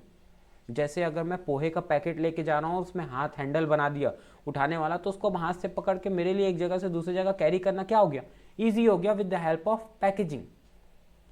और वही अगर खुला होता तो मेरे को उसको पहले किसी में पैक करना पड़ता, फिर पन्नी में भरता, फिर देता। तो अगर वो पहले से पैकेजिंग है तो वो मेरे लिए क्या है? कन्वीनियंस है। फिर प्रमोशन, पैकेजिंग कहीं ना कहीं साइलेंट सेल्समैन का काम करता है, क्योंकि पैकेजिंग आपको प्रमोट करता है। एनहेंस मतलब होता है बूस्ट करना, आपके सेल्स को बढ़ाने में, बूस्ट करने में मदद करता है। एक बढ़िया सा attractive colourful innovation packaging attract करता है कस्टमर्स को, स्पेशली प्रोडक्ट अगर वो चिल्ड्रंस प्रोडक्ट है। देखो किंडर जॉय कैसे आता है, मस्त बढ़िया सा पैकेजिंग बना के अंदर में छोटा छोटा गेम डाल देता है। वो चार्ट हो, छोटा छोटा गेम बना दिया और ले लिया 50-100 रुपये, 150 रुपये, 300 का आता है भाई मार्वल एवेंजर्स डाल करके किंडर जॉय स्पेशल एडिशन। अब बोले बाबा 4 रुपये की चॉकलेट को 5 रुपये का सामान डाल करके साला 300 में बेच रहा है और आदमी खरीद रहे हैं यहाँ पे, वो किंडर जॉय। बात समझ रहे हो ना भाई? साइलेंट सेल्समैन का काम कर रहा है। अच्छा पैकेजिंग, अट्रैक्टिव पैकेजिंग हमेशा इंड्यूस करता है। इंड्यूस मतलब एक लुभाता है किसको? कस्टमर्स को, कि वो आपका सामान को क्या करें? खरीदें। फिर raising the standard of health and sanitation, भाई साफ सुथरा एक अच्छे स्टैंडर्ड का सामान मिलेगा। बिना कोविड के बाद से तो चल ही गया था ना कि ये प्रोडक्ट को बिना किसी टच के 100% प्योर उसमें बनाया गया है ना? तो भाई प्रॉपर सैनिटेशन के साथ सामान जो है वो पैक्ड होकर के आप तक पहुंचेगा और उसमें लेस चांसेस होते हैं कंटेमिनेशन के, मतलब खराब होने के प्रोडक्ट के। और लोग हमेशा प्रीफर करते हैं पैक प्रोडक्ट्स को रेदर देन लूज प्रोडक्ट्स। आप देखो ना सुपरमार्केट में जाओ, अपने बाटापारा में काशीराम वाले भैया है, उनके यहाँ भी देखो ना खुला कितना मिलता है, नहीं पैकेट्स में मिलता है। लेकिन हमारे मोहित भैया के यहाँ भी अच्छा मिलता है, मोहित भैया के यहाँ से लेकर, है ना? इधर उधर नहीं जाओ, मोहित भाई कमीशन पहुँच जाना चाहिए। Sale service outlet, this service sale service outlets are becoming very popular. In these stores, generally products with attractive packaging and picked by buyers more quickly. देखिए इसमें क्या बोल रहा है कि भाई आप अगर पैकेजिंग कर दियो ना तो आपको बेचने की जरूरत नहीं, आप बस रख दो, लोग अपने आप मार्केट्स में जाके वो सामान को अपने आप से उठा के जितनी क्वांटिटी में चाहिए वो ले सकते हैं। तो एक सेल्फ सर्विस आउटलेट का काम होता है। भाई सुपरमार्केट चल तो इसी में रहा है, सेल्फ सर्विस में स्वयं जाओ, स्वयं सामान उठाओ, स्वयं नौकर बनो, तो दुकानों से खरीदे करो, मालिक जैसे बोल दो सब आपको पैक करके देगा। ये सब स्टोर में जा करके तो आप ही से काम करवा ले रहे, बफर सिस्टम बना के। तो भाई पैकेजिंग का एक और खासियत क्या है? हालांकि सेल्फ सर्विस आउटलेट। फिर क्या बोल रहा है? प्रोडक्ट डिफरेंशिएशन, आपका प्रोडक्ट आपके कस्टमर्स को कॉम्पिटिटर के प्रोडक्ट से डिफरेंशिएट करता है, आप अलग से पहचान सकते हो। हाँ भाई ये इसका प्रोडक्ट है, ब्लू रंग का दिख रहा है, ऐसा दिख रहा है, हाँ तो वो लेस होगा, ब्लू वाली लेस होगी। अगर उसका पैकेजिंग थोड़ा बड़ा है, देखना हल्दीराम मतलब अगर मैं बताऊं ब्लू रंग की जो हल्दीराम की भी एक लेस आती है, हल्दीराम नहीं अंकल चिप्स की एक लेस आती है, उसका पैकेजिंग देखो थोड़ा अलग रहता है। नॉर्मल लेस जो हमारा आता है पेप्सिको का, उसका देखो उसका थोड़ा पतला आता है, थोड़ा ऐसे डिज़ाइन में रहता है, साइनी रहता है थोड़ा सा। उसकी क्वालिटी और उसकी क्वालिटी बहुत अंतर है पैकेट्स में। भले उसमें क्वांटिटी ज़्यादा है पर इसकी पैकेजिंग में देखो क्या है भाई, बहुत अट्रैक्टिव है, अलग से आप पहचान सकते हो। फिर इनोवेशन अपॉर्चुनिटीज़ है। रिसेंट डेवलपमेंट में देखा गया कि मिल्क को भी आज के डेट पे क्या है 4-5 दिन के लिए बिना फ्रिज में स्टोर किया जा सकता है। अब 4-5 दिन क्या, मिल्क तो टेट्रा पैक्स में आजकल के डेट पे कितने दिन के लिए, 1-1 महीना, 2-2 महीना, 6-6 महीना की एक्सपायरी के साथ में आता है। दूध जैसी चीज़ जो है, जो पेरिसेबल नेचर के गुड हैं, वो भी हमने रिसेंट इनोवेशन पाया पैकेजिंग में, जिसमें खराब होने वाली चीज़ें भी फ्रेश बनी रहती लॉन्ग पीरियड तक के लिए। अब लेबलिंग की बात करते हैं। बेटा क्या क्या पॉइंट देखा है, पॉइंट्स ना एक बार रिवाइज कर लो, इंपॉर्टेंट है। पैकेजिंग के क्या फीचर्स थे, प्रोटेक्शन देता है, आइडेंटिफिकेशन देता है, कन्वीनियंस है, प्रमोशन करने में मदद करता है, silent salesman, standard of health sanitation बनाता है, सेल्फ सर्विस आउटलेट है, प्रोडक्ट डिफरेंशिएशन है, और इनोवेशन अपॉर्चुनिटीज प्रोवाइड करता है। कौन, पैकेजिंग। अब हम बेटा आ जाते हैं प्रोडक्ट मिक्स के आखिरी टॉपिक पे, डेट इज लेबलिंग। चिंता मत करो, ये चारों बड़े बड़े नहीं हैं, प्रोडक्ट मिक्स बड़ा था, इसके अंदर 3 है, ब्रांडिंग हो गया, पैकेजिंग हो गया, अब लेबलिंग है। इसके बाद प्राइस में छोटू सा है, प्लेस तो और छोटा है, प्रमोशन थोड़ी बहुत बातें बताएगा, बहुत ज़्यादा नहीं, खत्म हो जाएगा चैप्टर, बस इतना ही तो है। समझ आ रहा है ना तुम लोग को, यही सब तो पूछेगा एग्जाम में, यहीं से क्वेश्चन बनेंगे। इसका रीडिंग ऐसे ही कर लिया, बस हो गया खत्म, 2 दिन में मार्केटिंग मैनेजमेंट किनारे हट, कहीं से भी आ जाए। अब तुम लोग होशियार हो, मेरा बच्चा लोग सब संभाल लोगे। बस ऐसी थोड़ा थोड़ा रीडिंग करो बेटा, इनकी रिकॉर्डिंग्स मिल जाएगी और 2x में आराम से देख लेना एग्जाम टाइम में। और फिर हम तो आप लोगों को पेपर्स भेजेंगे, मेरे बनाए हुए पेपर्स जो गैस पेपर रहेंगे 70% आने का जो रहता है वो आप सभी को दिया जाएगा। अभी क्या आप लोग प्री बोर्ड्स दे रहे हैं ना, तो इस बीच में मैं नहीं चाहता कि ये जो आपके प्री बोर्ड्स के लेवल के क्वेश्चन है उसके साथ मेरे लेवल का क्वेश्चन मिले। मैं चाहता हूँ कि मेरे लेवल के क्वेश्चन से आपके जब जब गैप मिलते जाएगा ना, उसमें ही आप लोग को पहले दिन जैसे पेपर दे के आए पी का, आते ही आप लोग को अगले सब्जेक्ट का पेपर आपके पास पहुंच जाएगा विथ मार्किंग स्कीम।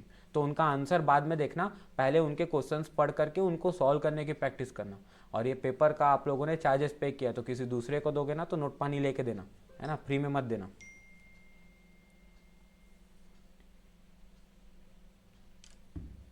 चलिए labelling. Labelling means putting identification marks on the package. तो आइडेंटिफिकेशन मार्क लगाना पैकेज के ऊपर में। Label is the carrier of information, it provides information like name of the product, name of manufacturer, content of the product, expiry and manufacturing date, general instructions, use, weight, price etcetera.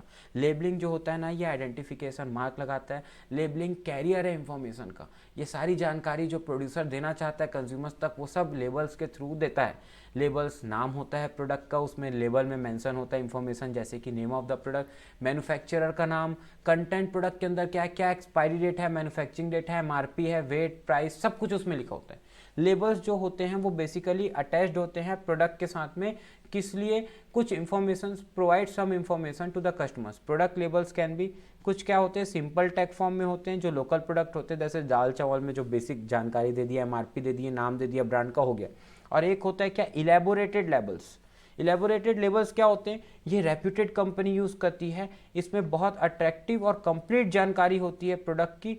और इसके अलावा कुछ कई बार क्या होता है, statutory warnings भी जरूरी होती है, जैसे कि कुछ प्रोडक्ट में जैसे टबैको, धूम्रपान स्वास्थ्य के लिए हानिकारक है, उसमें कैंसर का फोटो बना देना, है ना। तो ये सब क्या हो गया बेटा, लिकर में भी कुछ लिखा होता है, कंपलसरी होता है क्या कि जैसे consumption is injurious to health, इस टाइप का, धूम्रपान सेहत के लिए हम हानिकारक है, वो उसमें चलते ही है ना, मूवी देखने जाते हैं तो ये प्रोडक्ट में भी लिखना पड़ता है, कंपलसरी है। स्टैट्यूटरी वार्निंग्स को लिखना कंपलसरी होता है। स्टैट्यूटरी मतलब संविधानिक, गवर्नमेंट ने आदेश दिया हुआ है, कोर्ट से ऑर्डर है कि भैया ये तो आपको अपने प्रोडक्ट पे, अगर आप ऐसे टॉक्सिकेंट प्रोडक्ट्स बेच रहे हैं तो लिखना ही पड़ेगा।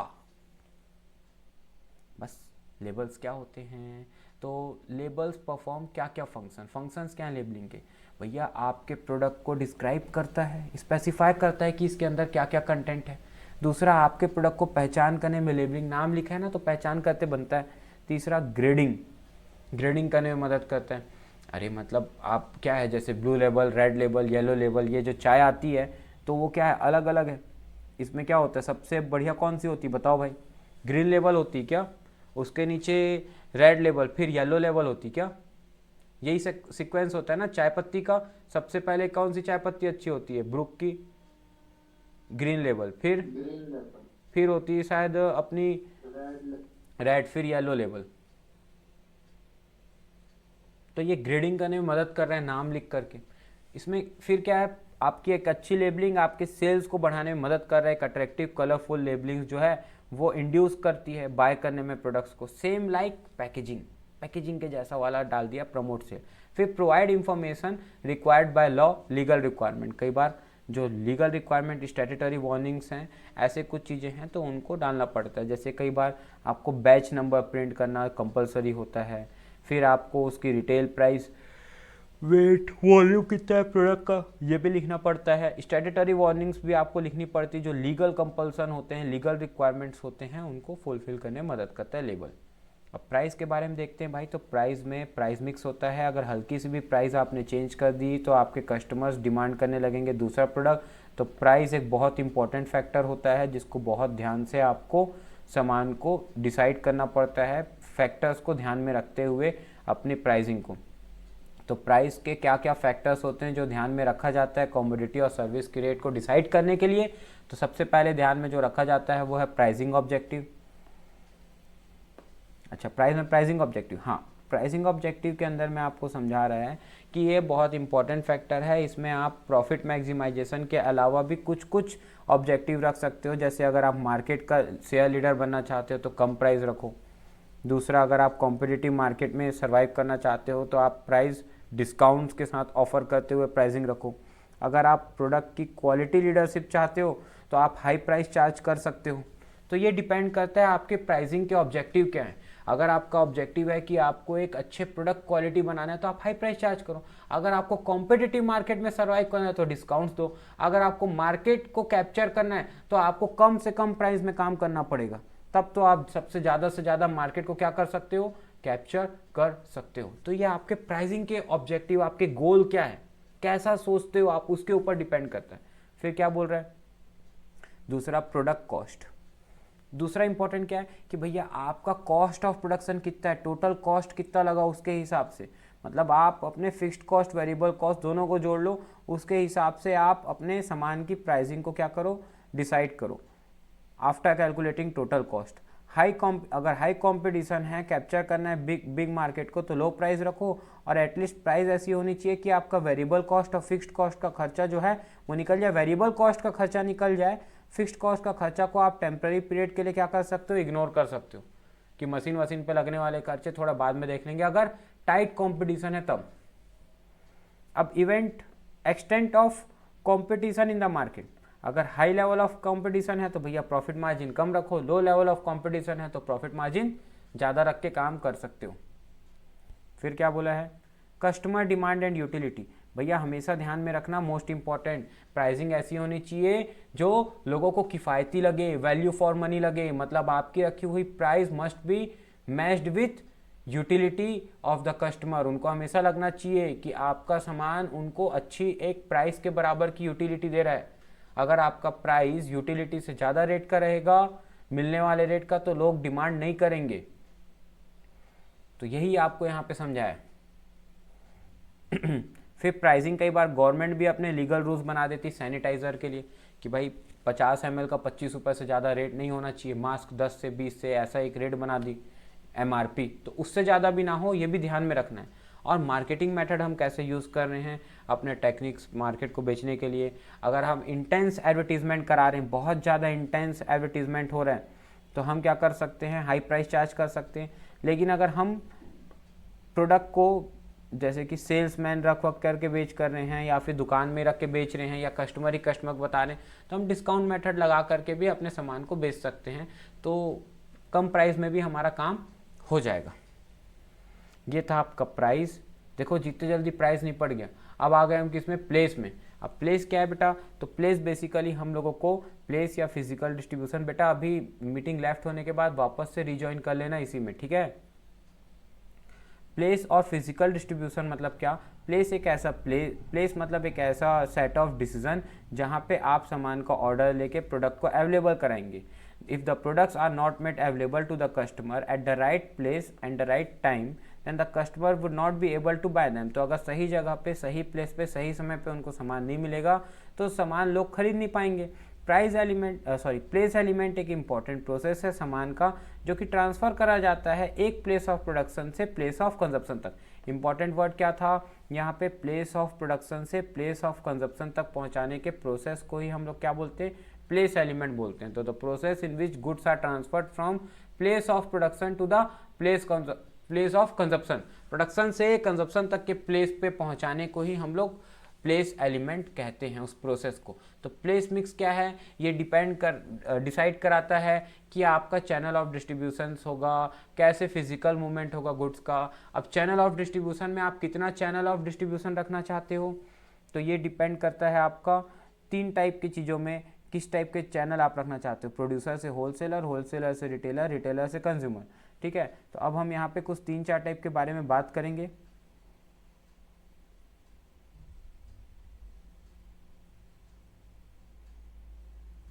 When no middleman, case 1, when no middleman और डिस्ट्रीब्यूशन चैनल, जब कोई मिडिलमैन नहीं है, डिस्ट्रीब्यूशन चैनल नहीं, तो डायरेक्ट क्या हो रहा है, कंज्यूमर तक मैन्युफैक्चरर ऑफ शुगर सामान पहुंचा रहा है, टी पहुंचा रहा है, राइस पहुंचा रहा है, मैन्युफैक्चर सीधा मैन्युफैक्चरर से कंज्यूमर तक पहुंच रहा है। लेकिन अगर मिडिल मैन अवेलेबल है तो क्या हो रहा है, मैन्युफैक्चरर से रिटेलर के पास आ रहा है और रिटेलर जो है वो क्या कर रहा है, कंज्यूमर तक पहुंचा रहा है। जनरल मर्चेंट, डीमार्ट क्या होता है, सीधा मैन्युफैक्चरर से खरीद के सीधा किसको पहुंचा रहा है, कंज्यूमर को पहुंचा रहा है। ठीक है, तो इसमें क्या होता है बेटा, आप देखो 0 लेवल डायरेक्ट चैनल में सीधा मैन्युफैक्चरर किस तक पहुंचा रहा है, कंज्यूमर तक, 0 लेवल चैनल में।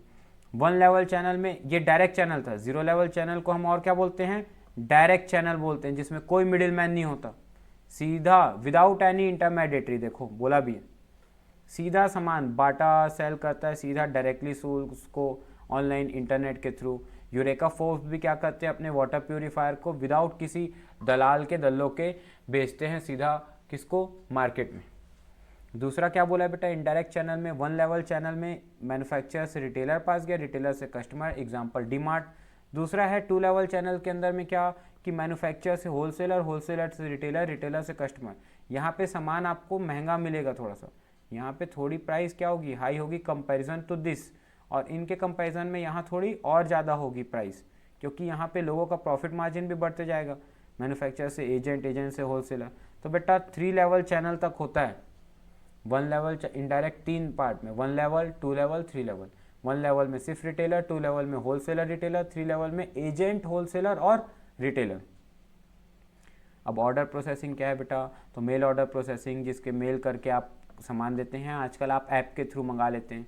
ट्रांसपोर्टेशन कैसा है, वेयर हाउसिंग कैसा है, ट्रांसपोर्टेशन मतलब कैसे आपका सामान एक प्लेस से दूसरे प्लेस जाएगा, तो ये अलग अलग तरीके से हमारा जाएगा, रेलवेज, वाटरवेज, पाइपलाइन एक्सेट्रास के थ्रू। वेयर हाउसिंग क्या बोलना चाह रहा है, कई बार हमको सामान को फ्रेश रखने के लिए, स्टोर करने के लिए वेयर हाउस की ज़रूरत होती है, कई बार हमको कोल्ड स्टोरेज की भी ज़रूरत होती है, कपड़ों रखने के लिए, जैसे कि स्टॉक्स बन गया और उसको कंज्यूम एक समय के लिए किया जाएगा, तो उसके लिए वेयर हाउस की ज़रूरत है। प्रोड्यूस तो आज हो गया लेकिन कंज्यूम किया जाएगा एक समय पे। इन्वेंट्रीज में बेटा हमको क्या बता रहा है, इन्वेंट्री मतलब होता है स्टॉक का मेंटेनेंस करना। इन्वेंट्री आपको मेंटेन करनी पड़ती जब भी डिमांड करी जाएगी। एक प्रॉपर इन्वेंट्री मेंटेन करना बहुत ज़रूरी होता है। इन्वेंट्री मेंटेन करने में ह्यूज कॉस्ट भी लगता है, इसमें आपके पैसे फंसे होते हैं, कैपिटल ब्लॉक्ड होता है और रिस्क बना होता है प्राइस फ्लक्चुएशन का। कई बार फ़ायदा भी होता है, कई बार घाटा भी हो जाता है। अब factors which help in determining inventories are, इसको छोड़ दो, इसको मत देखो, अब सीधा प्रमोशन में आ जाओ। प्रमोशन के 4 नाम पढ़ लो, बहुत है, 4 नाम पढ़ लो, बहुत है। क्या क्या नाम है बेटा इसका, advertisement, sales promotion, personal selling और पब्लिक रिलेशन। एडवर्टीजमेंट मतलब टीवी, ईवी, न्यूज़पेपर, चैनल्स में आप ऐड चलवा दे रहे हो, ये एडवर्टीजमेंट है। इंस्टाग्राम, फेसबुक, अलग अलग यूट्यूब्स में ऐड चला दे रहे हो, एडवर्टीजमेंट है। सेल्स प्रमोशन पे क्या होता है, चाय पत्ती के साथ टिफ़िन डब्बा फ्री।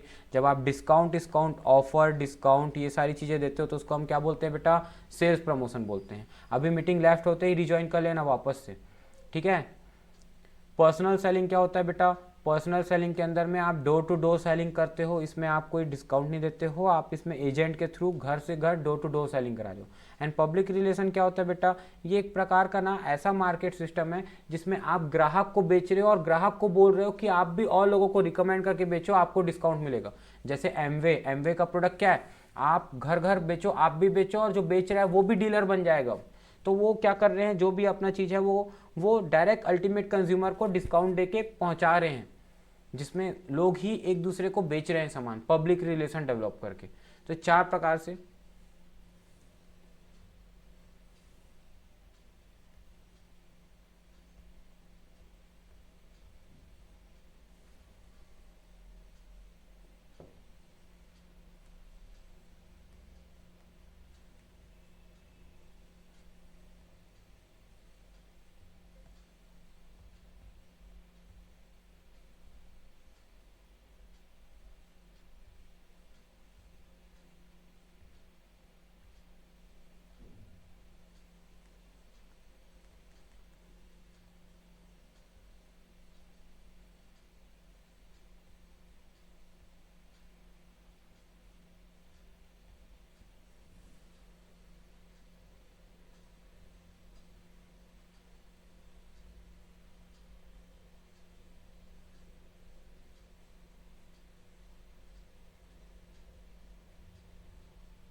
चलिए, तो आखिरी था बेटा हमारा, आप सुन पा रहे हो, आप सभी आवाज आ रही मेरी, क्लियर है?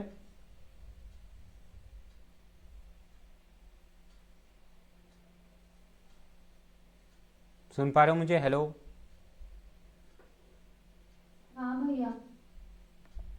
चलिए, तो बेटा इसमें 4th one is public relation. Public relations में मैंने आप लोगों को क्या बताया कि इसमें आप क्या करते हो, अपने ही लोगों के बीच में डिस्काउंट दे करके सामान बेचते हो। इसको हम एमवे के एग्जांपल से भी समझ सकते हैं पब्लिक रिलेशन। तो 4 प्रकार की चीज़ें बेटा किसके अंदर में, प्रमोशन के अंदर में, प्रमोशन मिक्स में, advertisement, sales promotion, personal selling और पब्लिक रिलेशन।